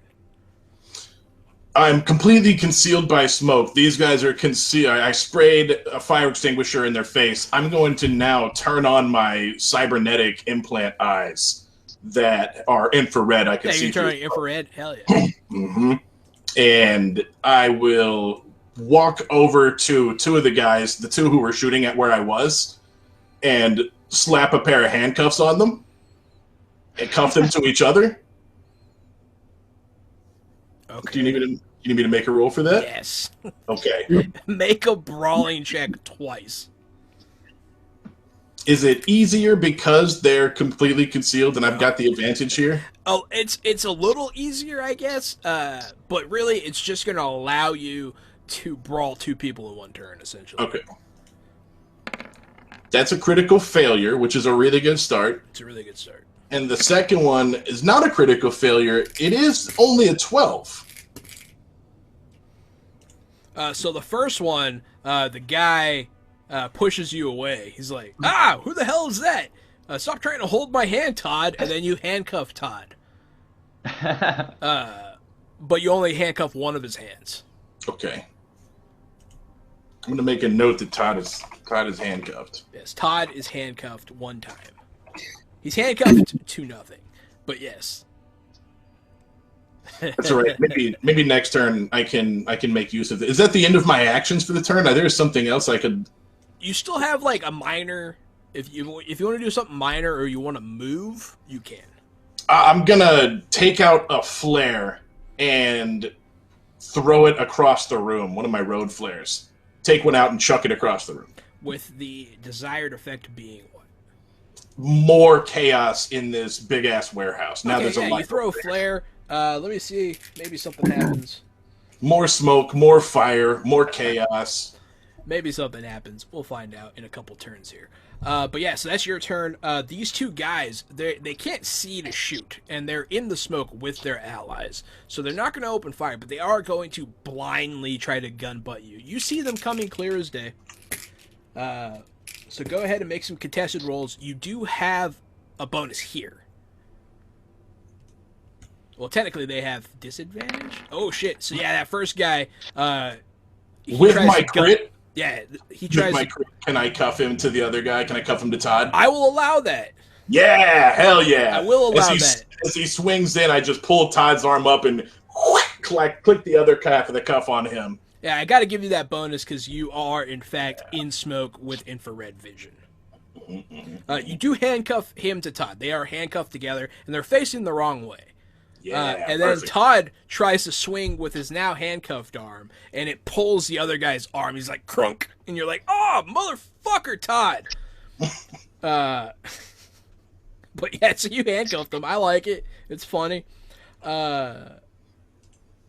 The other ones are going to be like, what's going on over there? And be like, I don't know. One of them's in here. But two of them are going to try and go around the corner. to where 3 1/3 and Brecht are, they can't get to you this turn because they had to take like the long way around some shelves to get through the smoke. Now it's Brecht's turn. How close is Buck Nasty to that elevator? He is. You can't see him anymore. He went around the corner, but you hear, ding. Okay. I know exactly what I have to do. I know what you have to do too, and I'm excited. Oh yeah. So I want to, as fast as I can, full sprint, clear that corner. I'm gonna pop out this grapple hand, and I'm gonna shoot it into the elevator and grab a hold of Buck Nasty. Go, gadget hand. Give me that brawl check. I'm gonna use 4 points of luck. Okay. Yeah, good. Nice. Very good. What is your desired effect here, sir? I want to be able to grab a hold of him and then close the distance so that I can get in the elevator with him. Yes, you zoom into the elevator with him. Awesome. As the doors begin to close, but you are in there. What do you do, 3 1/3? You see this happen. It's not too late for you to make it, but it's almost too late for you to make it. And for effect, just so you understand, the grenade is in the elevator. And it's just filling up with this toxic smoke. That actually works for me because those nasal filters should protect me from that. They so will. I'm going to go ahead and, I'm going to go ahead and sprint. Same. I'm going to, I see Brecht starting to make a beeline, and then I immediately am, not one to be left out of shit. It's something I learned from the Corpo world, and I start taking off, just beating ass after him, and with my heavy pistol drawn. So I want to make it into that elevator, and then I want to go ahead and do 2 called shots on Buck Nasty's dome piece. 2 I want called to just shots. run up on him and bust really hard. Now, first thing. Okay. Yeah, well, there you go. I slipped into a Brecht. So I have a boon. How does that affect me? Does that work as a luck point? Yes. Okay. So I want to go ahead. I have 6 luck You points. just got plus booned again, too. Ooh, dome checks. Do it for the people. So that's going to put me at 6 luck points plus 2 boons. So I want to go ahead and put 4 luck points on each called shot, taking him only to a -4 each. Okay. Hot. And good night, Buck Nasty. Good night. Good night. Oh, no! You did not roll a critical. My man. That's a dead man. Thank you to the chat for the boons. You guys are the true heroes. Boom.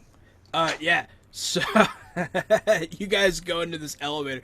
Boom, boom. You hit him in the dome both times. You hear it hit this, hard as rock bone. But it does crack. You hear the crack. And you can see the bullet. The first one, you hear it crack his head. The second one sticks in his forehead. And he starts bleeding out of his eyes. And he goes down. He goes down to one knee. And he's on the ground. And he's pretty close to dying. Do I have the option to use my elbow to jam the stop button so that the door stays open for Montana? Yes? You say that like maybe it's not something I want to do. Hey, Brecht, is it cool if I stop the elevator and wait for Montana? Yeah. Oh no, I've been doomed! Cool, I'm going to go ahead and do that then. I'm going to go ahead, so I just dome check this fool. I saw the blood, and then with my left elbow, I'm going to slam that button to keep the door open. And we're going to wait for Montana, I assume. That's it for all 3 1/3. Absolutely. It is now Montana Jack's turn. I'm going to take out 2 more flares, drop 1 in each of these guys' pants, pull the fire alarm so it starts raining in here, and run down the hallway. I don't feel like making you roll for that. Yeah, they're handcuffed together and they can't see. I set this up so I could torture these guys with flares. So it is at this moment that you hear as that flare, which I rolled to see if something happened, explodes some gasoline. Yes. And now everything's on fire down here. But you run away. So I reach for the fire alarm, And right as I do, an explosion goes off and all the sprinklers start coming out, and I go, damn, I missed it by a second, and then run down the hall. As you enter this room, you do not have nasal filters, correct? I have a gas mask. Are you wearing it? Yep, I've been wearing it since we busted through the vent. That's true. That's fair. And I was wearing it during all that smoke shenanigans back there. You see this mist try to go into your mask, but it gets filtered out. Actually, does it work on just regular gas masks, or does it have to be nasal filters? I don't know. Depends on what color filters he has. Anything that filters gas attacks. Hey, that's me. Yep. Damn, it was a really cool strat. It's called Automated Blood Swarm. I come limping down the hallway, and you guys see me. I'm got my big black bag over my shoulder. My leg is like barely working. They're dragging blood down the hallway with my shotgun. Hold the door! Hold the door for me, I'm coming! I'm going to be like, there he is. Hang on a second. And then I'm going to give it a pause, and then I'm going to kick Buck Nasty in the face, and I'm going to be like, I said hang on a second. So what's going to happen is you can make it to the elevator in this time. You're there. As you go into it, Buck Nasty reaches over and punches the elevator switches. And he's very strong, so he shatters the whole panel. It only had 2 buttons on it, and then it had like that open button that you were pressing. He smashes the panel and the doors close. And then he's going to flail around wildly. As soon as he hits the panel, I'm going to look at it and look back at him and say, going up? And then probably get my ass kicked here in a second. Yeah, anyone that doesn't want to get hit by a flailing mutant, go ahead and make either brawl or dodge check. No way! 2 crits! A critical evasion from 3 1/3 and a critical brawling from Montana Jack. With a pretty solid fucking 15 good for brawling from Brecht, yeah. So he just starts flailing about, and you just step out of the way, 3 1/3.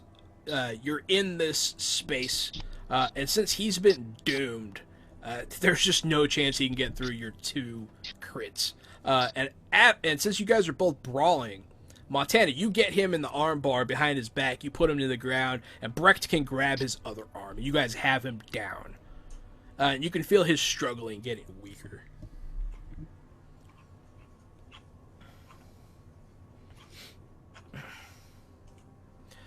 But I guess, so the elevator's going to start going up. It's full of smoke. I was hoping for there to be a cool elevator fight scene. We earned this, asshole. You guys earned this ending. This is a secret ending. Well, the elevator at least is probably going at, I don't know, 2 or 3 times the speed it was. It is an express elevator. Yes, it's going very fast. And as Buck Nasty is dying, he is going to say, "This doesn't end with me." He'll kind of laugh, cough up blood, and then he'll have one final death throw of trying to break your hold, and then he's going to die. Ooh. That's exactly what we were planning on. Yeah, good bad guys never die easy. This elevator does, however, not go up to your meeting spot. It goes to the office. It goes to one place. So as these doors open, there aren't many people up here. Most of them are drugged out. Some of them are even having sex in here. It's still a wild party going on in his public office. But as you guys pile out of this gas-filled elevator, a green toxic cloud spills out. There's guys in gas masks covered in blood, a corpo with a sword. There's a big bleeding monster on the ground. Yeah, some guy in the corner's like, "Yeah, party!" And then lights start going crazy, laser lights. Playing techno. I want what they paid for. I want to do that. But yeah, Buck Nasty's dead body. What do you guys do? Now the scene is very much in your hands for now. I'll drag his body out Okay. His large, red, lifeless body, and radio for police backup.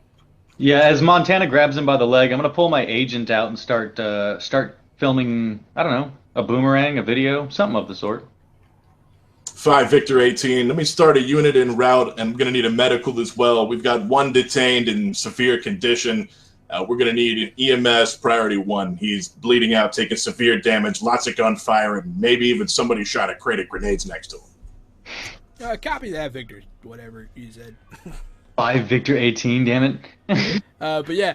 Oh, hey, Xavier. How's it going, man? Oh, you've been booned by Xavier, Kevin Romero.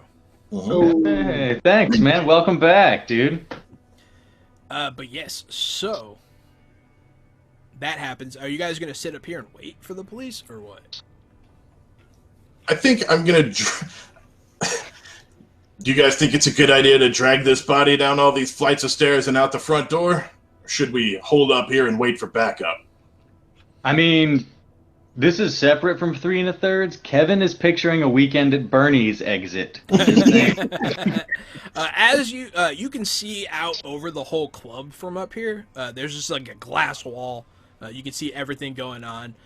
There is still a riot going on down there from when you guys killed the power. You can see some people held up in a corner defending themselves. Some employees, some of the nasty boys are trying to take care of business. You can see some bodyguards holding up with a politician in the corner. That kind of scene. And then you just see people running out with, like, poker chips and cash. And some people are stealing people, you know. Some people are just standing on stage opening fire. It's chaos. It is chaos down there. Do we know who this politician is? I mean, maybe. You remember what I did with that last unknown guy. I'm not going to tell you who he is because I don't know. Gotcha. His name can be Frank DeFilio. I thought you were going to say Fred Fruz.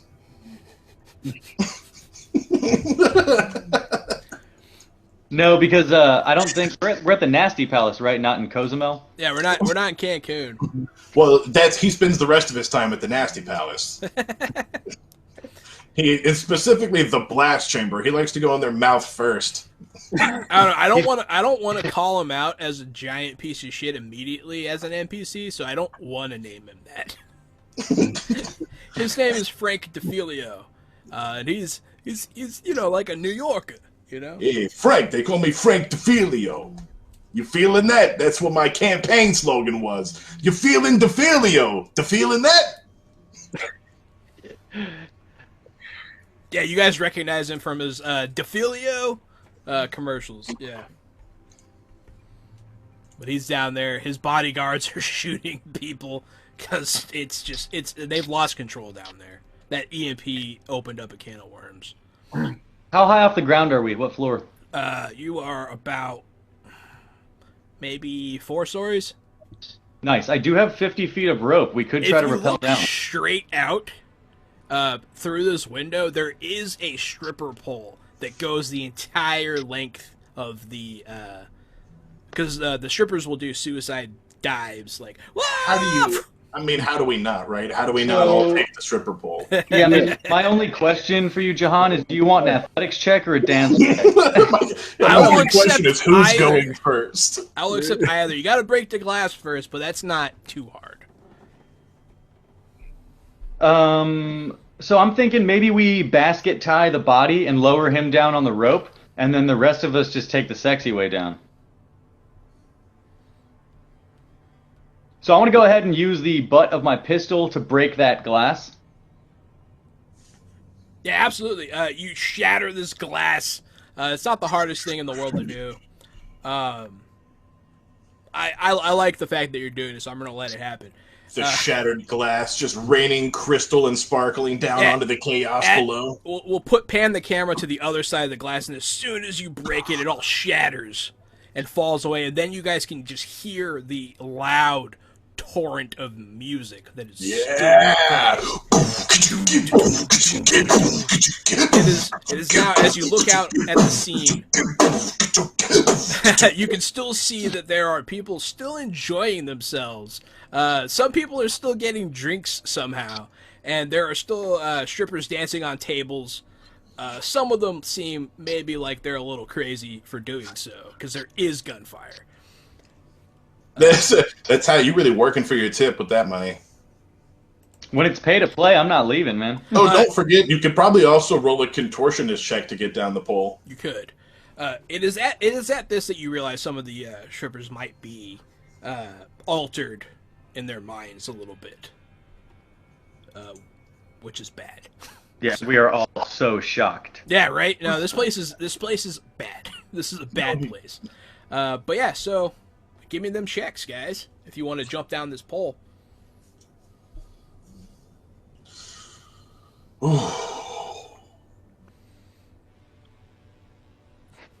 I want to go ahead and I want to use this boon on that. Have a boon, yeah. Brett made a Yeah, dance better. check. Yeah, there's another dance check. I'm actually Yeah, I mean, going, it's a pole. since no one else tied up Buck Nasty, I'm gonna see that they both went down the pole, one more successfully than the other, and then I'm just going to jump off the 4th floor and land on Buck Nasty's body. Ooh. Yeah, I'm just gonna take the fast way down. Ah, all right. And I'll say that too. I'll look at the pole and I'll look at the body and I'll look at the pole and say, I'm taking the fast way down. I feel like this is going to be it's going to be how you land. So let's do either athletics or like an endurance. Endurance. I would love to endurance. Yes. 14 endurance.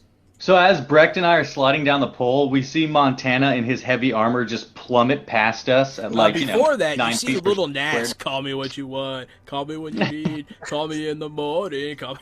He All the goes way to past hell. you guys. Hell He yeah. doesn't stop at the floor. But yeah, so I wonder where he's headed. He's got an appointment for some casual twerking, I think. those are some of my favorite videos. Like they showed someone like doing Dante's Inferno, and then they just played the music like it's going by. It's like call me when you want, and they're like, what the fuck? It's so funny. But yeah, so you guys make it down, and then 4d6 fall damage. Whoo! I like it. So the body, I'm gonna shave one off, because the body eats a lot of the damage. But you are falling 4 stories. Hi, Jenny. Hello, Jenny. So, Jahan, I rolled a 21 for personal grooming, so I think that you were able to successfully shave one of those off. You're welcome. You're gonna take a tenor. I'm going to take a tenor. Okay, I'm gonna say it goes through half armor. half armor. Okay. So that's not so bad. That means I'm going to take a 5. Yeah, I think so. And I'm still alive. That's all that matters. Yeah, you cough up a little blood as you hit the ground, and the body goes crunch. But you guys are all on the ground floor, and now it's all boom, da boom, da do do do do do do, die, motherfucker, die! And all this shit's going on all over the place. You see somebody run and jump up on a table and just hose somebody point blank. And then he's like, I'm in charge now, motherfuckers! And then someone, like, clotheslines him off the table, spears him through another table. One of the fighters from downstairs, you see him just powerbomb somebody through, like, a broken table, and the spike goes right through his chest. And there's people screaming, and there's still people dancing and drinking, so... This sounds like what I did on Saturday night without all the carnage. Yeah. You can see in my eye that I want to be a part of this, but I'm too injured. Yeah, it's going down for real. Oh, man, I got booned for my next roll. Thanks, babe. Oh, no. But yeah, so that's the scene. What do you guys do next? You're not technically in any sort of initiative yet, as you have not chosen to attack anybody, but there is always the chance you'll be pulled into something.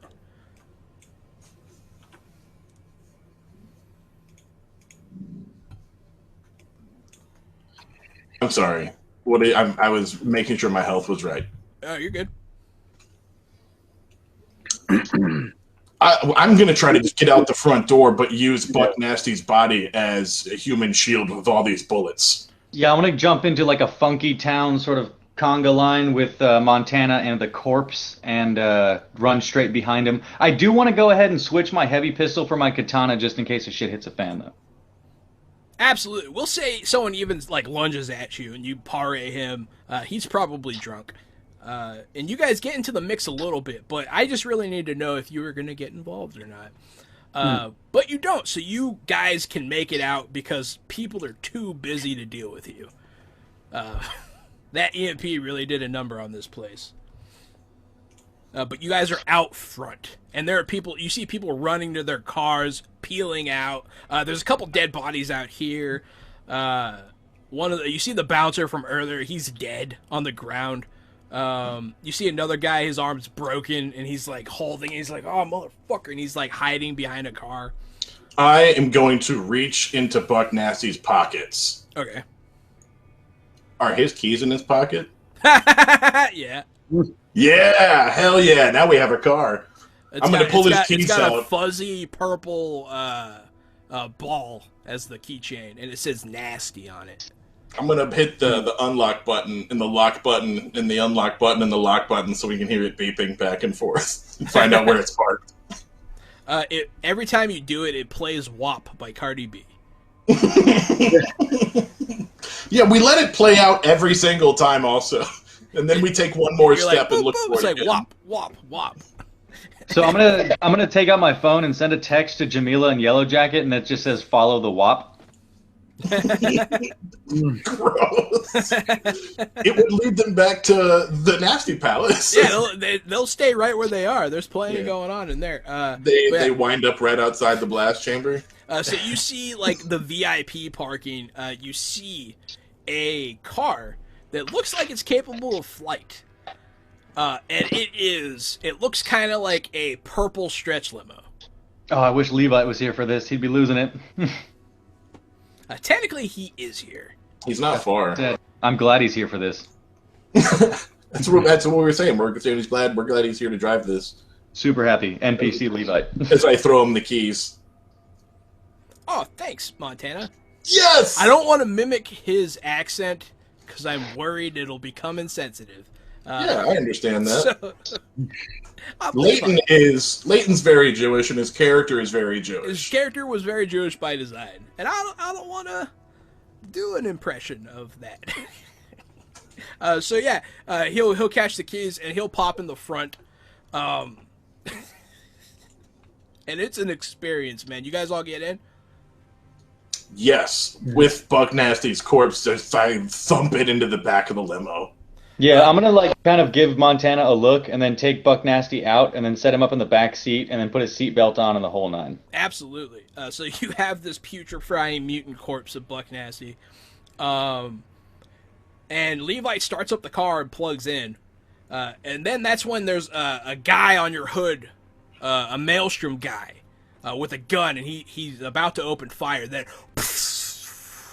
you see a hole blow clean in the back of his head as Yellow Jacket and Jamila make it to the car.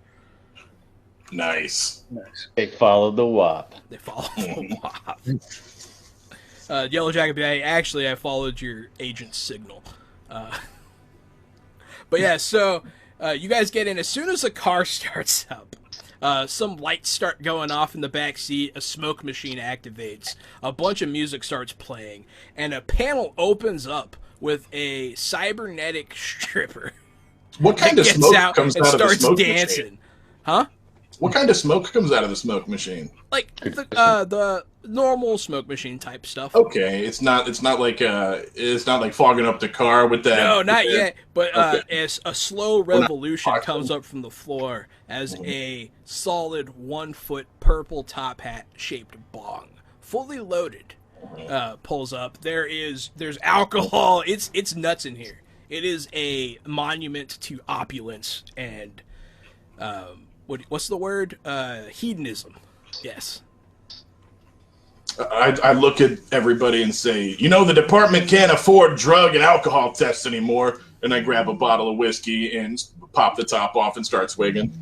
I just look over at Brecht and I just tell him, I'm like, you already know how I roll. And so I grab the bong and start ripping. Or I mean whatever people do with those kinds of devices. Whatever people do with those kinds of devices. Yeah, you guys enjoy the spoils, but the car takes off into the sky. Where to, boss?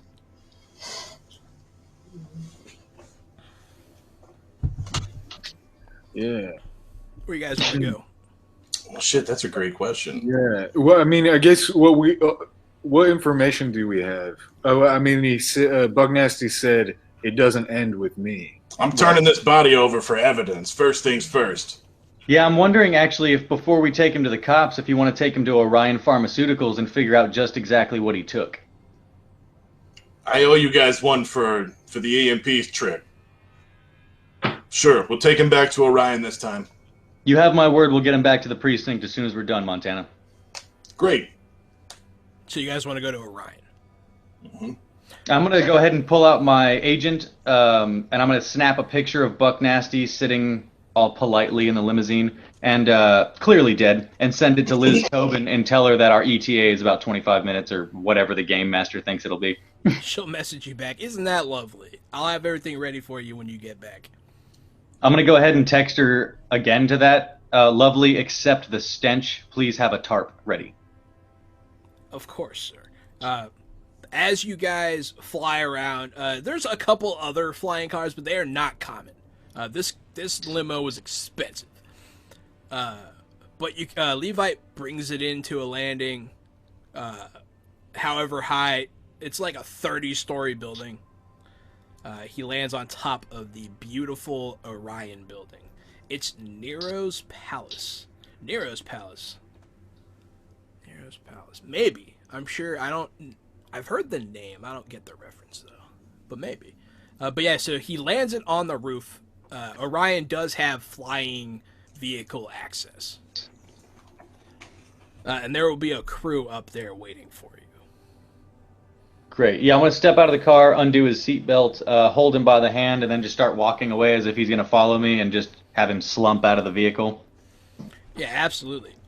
They take the body, they rush it off. And it is then that you notice that this isn't the only flying vehicle up here. There is another, and it also looks like a luxury style vehicle. Can I run the plates, the codes, or anything on this? Yeah, you can figure it out pretty quick. It is publicly known to be the official vehicle of the CEO of Orion Pharmaceuticals. Oh, shit. So this would probably be something that I recognize, yes. I imagine. That is your boss's boss's bosses. Yeah, so I want to go ahead and mention that to the guys that that is the CEO's vehicle, and that he is sort of a sordid character and is somebody that I've been going after in my professional career for a couple of years. So we need to be careful with this guy because he is kind of higher than the top. I am going to lean in the car to Levite real quick. I'm going to give him the name of one sergeant I trust at the department and tell him this is the last place he saw me. This is what's going on. They've got the body and to get the hell out of here. What's his name, Gary? Huh? What's his name? No, the sergeant? His name is Sergeant Bob Owens. And I call him Uncle Bob. Not as cool as Uncle Bob Evans, who makes breakfast tacos, but hey. I actually worked with a sergeant, Uncle Bob, and he was fucking awesome. So there we go. Let's keep him alive in the stream. Exactly right, man. Yeah, absolutely. So you call Uncle Bob, or you message him or you tell Levi to get in contact with him. Mm-hmm. Levi, do you want him to stay, or what do you want? Nope. Levi needs to get the hell out of here. All right, you will send the NPCs away. And thank you for all your NPC help. Jamila can stay. Okay. Yeah, I was gonna say we might want her around. It's pretty personal. The other two, they are mercenaries, and it is at this time that they will yeet out of here. They're keeping the car though. You hear should more than make up for the door. Yeah, as they pull out, you hear the music like boom, doom, doom. Like they crank it up and they fly off into the sunset in the party wagon.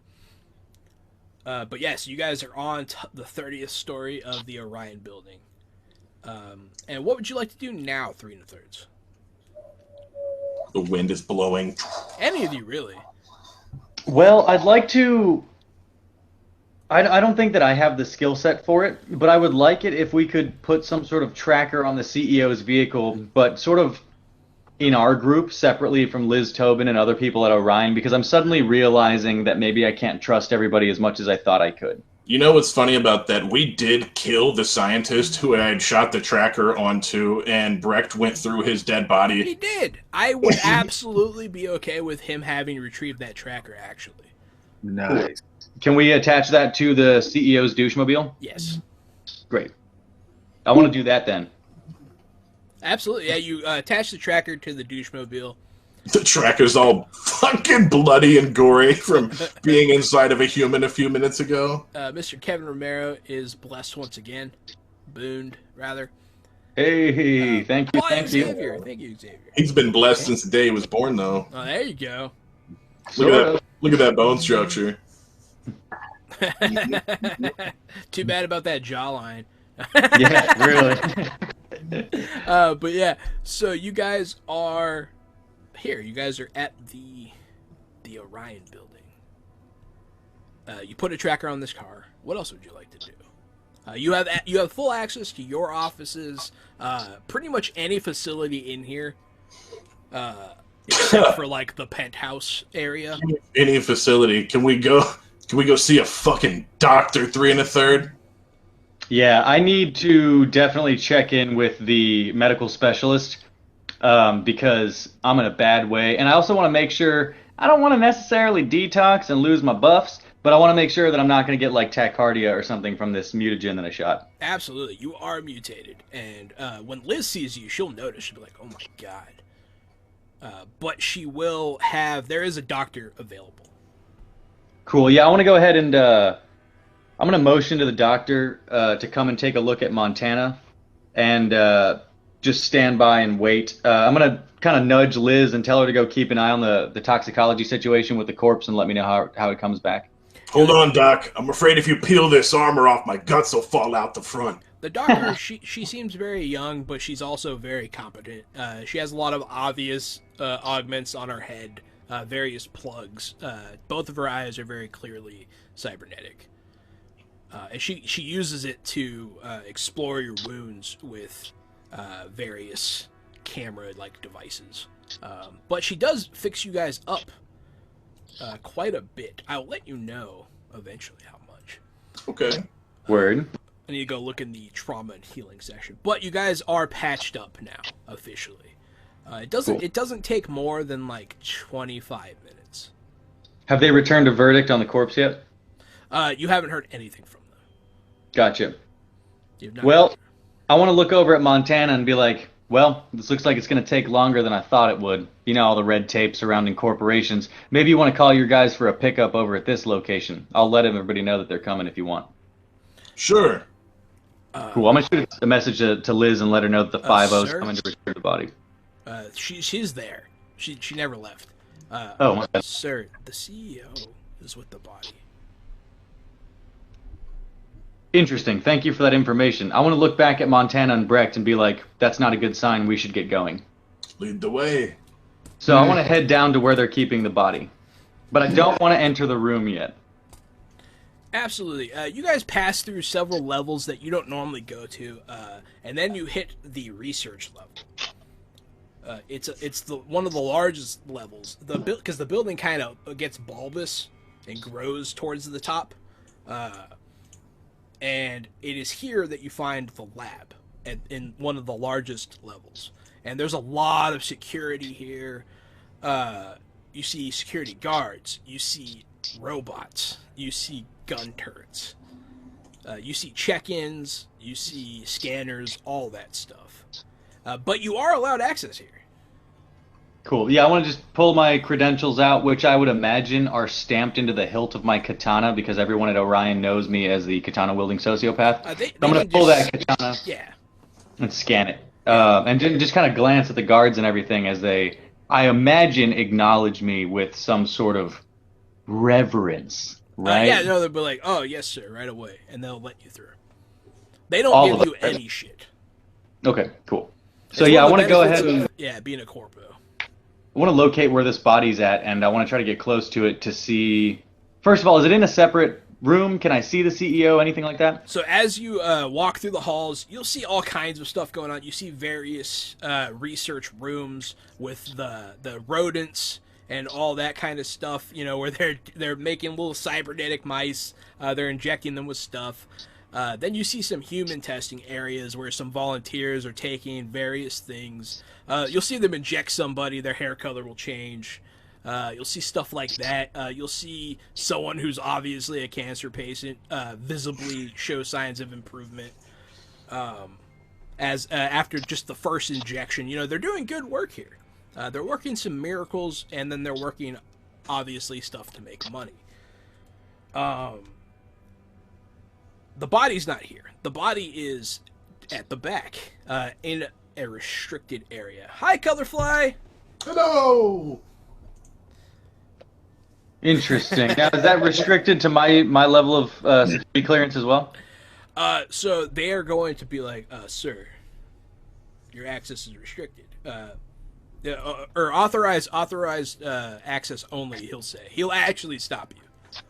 Great. I'm gonna let him know that I'll be like, nah, at ease. I was the one that captured and brought in the body along with my companions here, and we were told by the CEO to meet him with the body when he arrived, and I noticed that his vehicle was on the roof. Our evening's going very good, Colorfly. Our game's been going great, and they've killed a lot of people. It's been fun. You missed the strip club, though, so sorry. Oh, well. Oh, well. There's always going to be the video on demand on YouTube in just a couple weeks. That's true. You could catch up on YouTube. But yeah, go ahead and give me persuasion. Persuasion.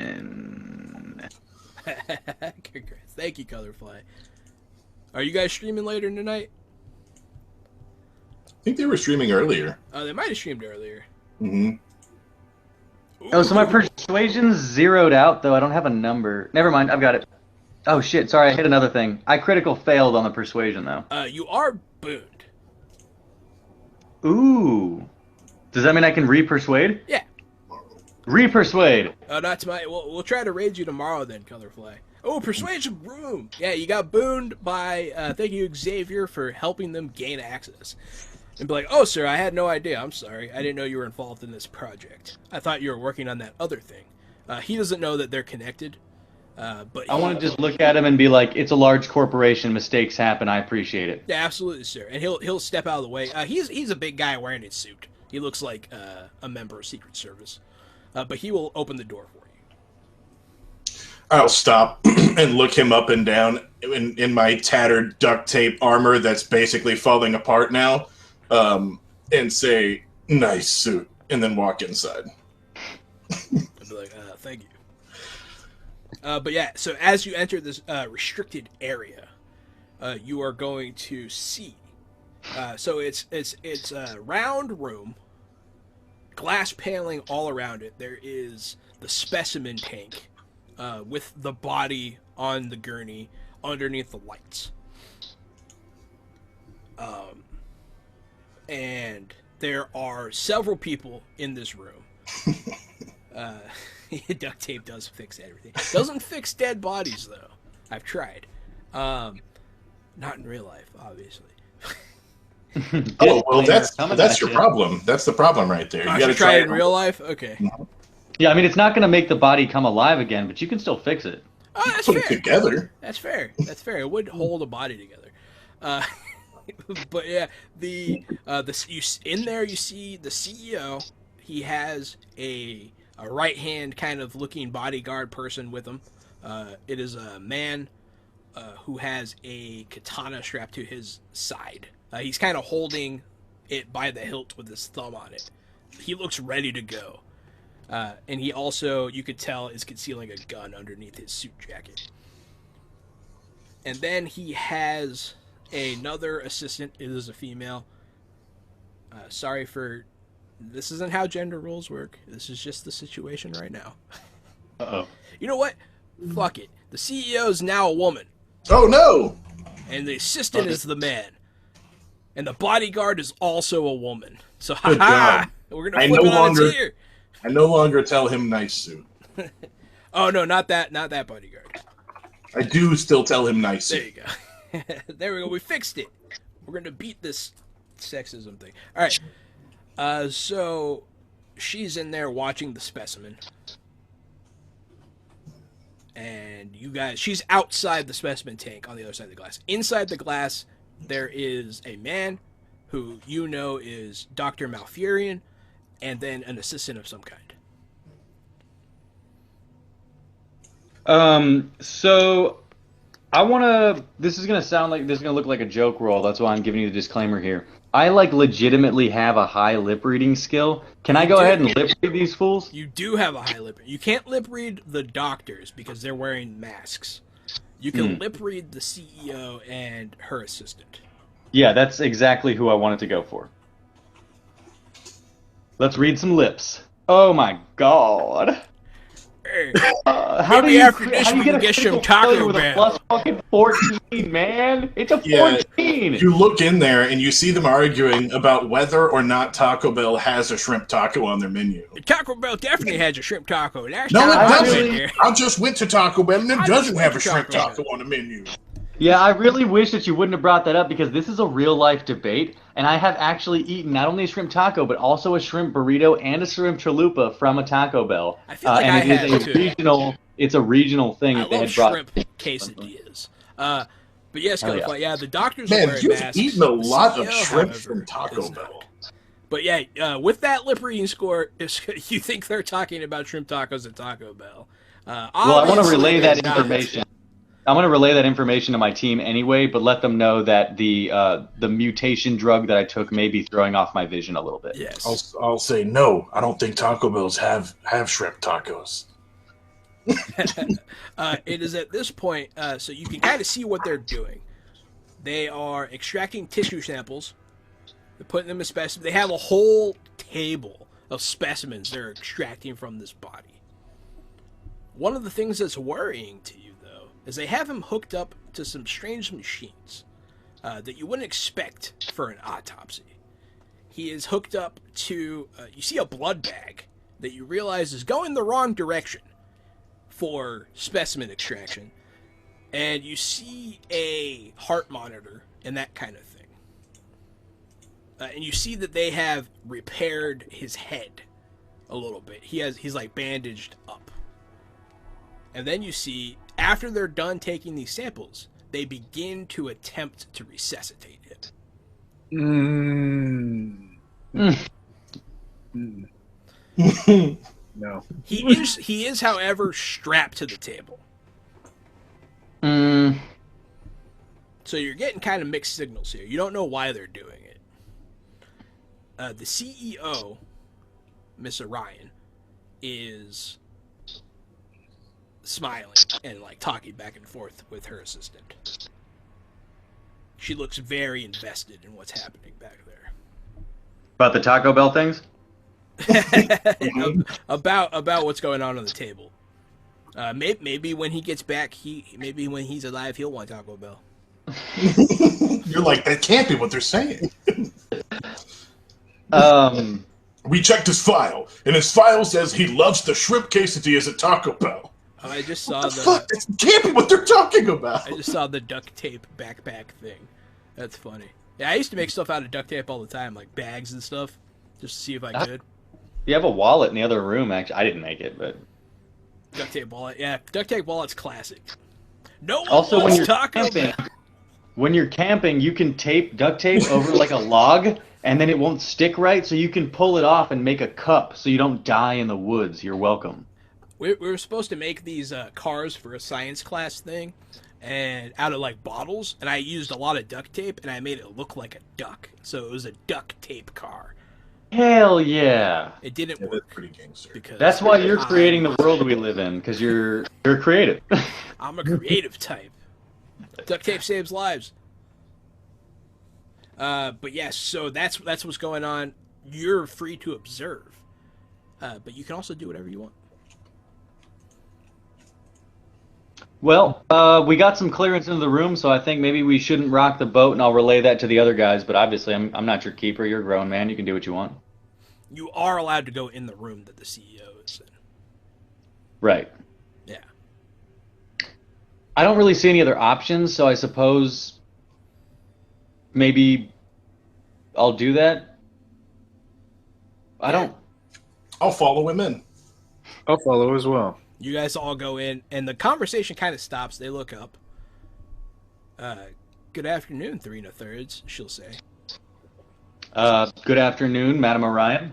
I didn't realize that you would be overseeing the experiment this afternoon. Oh, yes, I'm very impressed to see the strides that have been made by these third-party scientists.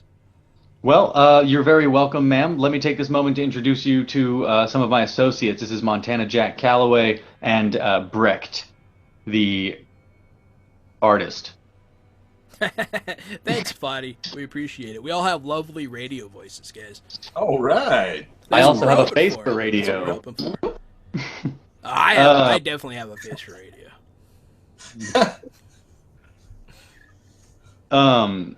So yeah, I want to go ahead and talk to this. Just keep up the banter. Right? So I'm going to introduce now. So there's no threat. We're in the room. Nothing's wrong. So I want to tell her you're very welcome, Madam Orion. Let me introduce you to my associates who helped apprehend Mr. Buck Nasty. Interesting.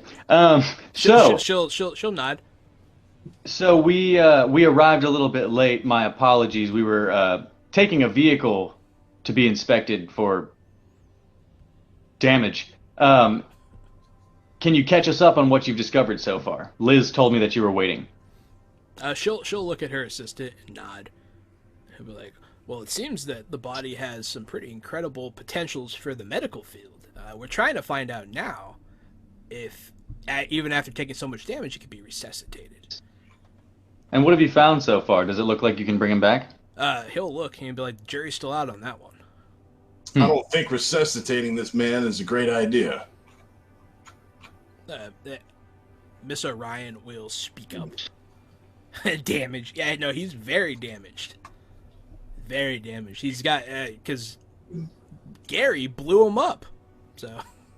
Yeah, I blew him up with grenades, and then I jumped off a 4-story building and rode him to the ground. You jumped off a 4-story building and landed on him after he was already down for the count. If they can bring and he him was back, used as a meat shield to get out of the club. Bring him back, that'd be crazy. So they you can see that they have given up trying to use electrodes, and they are cutting them open now. Oh, it's a shame. I was hoping it wouldn't come to this. Doesn't look like it's going too well. You mind telling me what you're looking for? Really, We're just trying to see what they've done.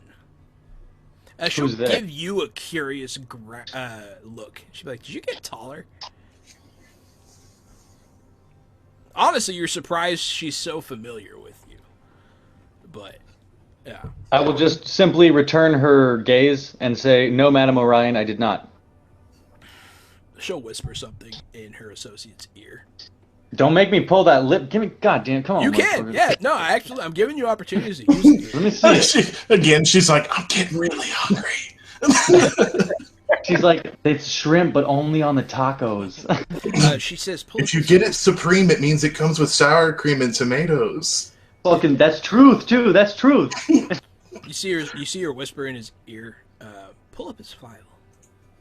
Yeah, apparently there's a Supreme button if you work at Taco Bell where you can make anything Supreme just by like hitting the Make Supreme button, which means, in all fairness, you could order a large Pepsi Supreme. And I would wonder if they would put a scoop of sour cream and tomatoes in it for you. Well, I'm also wondering what it would look like if you got the chalupa, but Baja style, and then Supremed it. Oh, God, that's so many things. It's like designer collaborations, between Taco Bell and Supreme.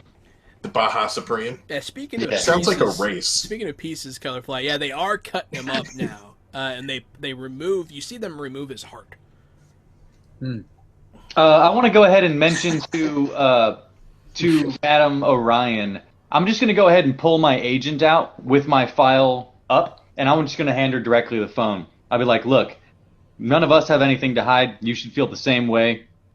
If you want to see my file, here it is. Can I smash the heart that's currently on the table with my bare fist? No, you are not in that room. You are on the outside. Yeah, they won't let you in there. Okay. they're doing science. Because that would have happened.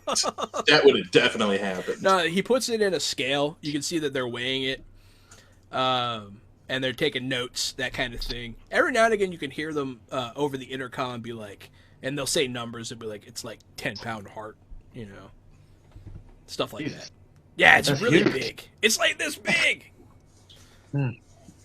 But Miss Orion will, she'll kind of laugh. She'll like, you are a spunky one, aren't you? But she already saw your file. Be like, you have gotten taller. That's interesting. Either that or your information wasn't properly updated. Like I said, we were the ones that brought him in, and we're just trying to make sure everything's on the up and up here. No offense, Matt. Give me persuasion. Yeah, you remember how that went last time? Yeah, she's not untrickable. It's just hard. I do have, and bear with me on this. I do have, if I remember correctly, some sort of bureaucrat. I believe it's a bureaucrat skill. Yeah, bureaucracy. There's also a business skill. Does any of this help me maybe because she's a CEO and not just a layman? In this case, I would let you use business if you wanted to. Well, of course I want to, buddy. I'm a business to shit out of her. Oh, damn! Spill the beans, huh? He brings out a big crit. He does. So I ask her very politely. Like they say, you catch more flies with honey than you do vinegar, and you catch even more with shit. So I'm talking shit to her. She'll be like, maybe you're right. Maybe our files do need an update. That's what the business check was for, Jahan? Yeah. That's what it was for? That's what it's for. And also during all of this, you don't irritate her. You're not making her mad. Well, that's a bonus. Yeah, you stayed professional, and you're like being professionally mean to her, which is okay. Okay, I can dig that. Yeah, she's not gonna have your hands cut off or anything right now. You see some people come in, and they wheel something into the operating room. What are they wheeling? It's under a blanket. But you have no idea what it is. It's a big metallic something, and it looks complicated. Can I deduce what it is? Yeah. Well, it wouldn't be deduction. It would be, damn. You rolled deduction, and I said you could. So it looks. I have a good deduction skill. That's why I chose my words carefully. It looks like a cybernetic implant. And you see them winch it. They're winching it like an engine. Excuse me, Madam Orion, for speaking out of turn, but I'm not going to stand here while you bring that monster back to life. At this, the woman to her right steps in front of her a little bit. And Madam Orion would be like, well, it is our property. You understand, detective.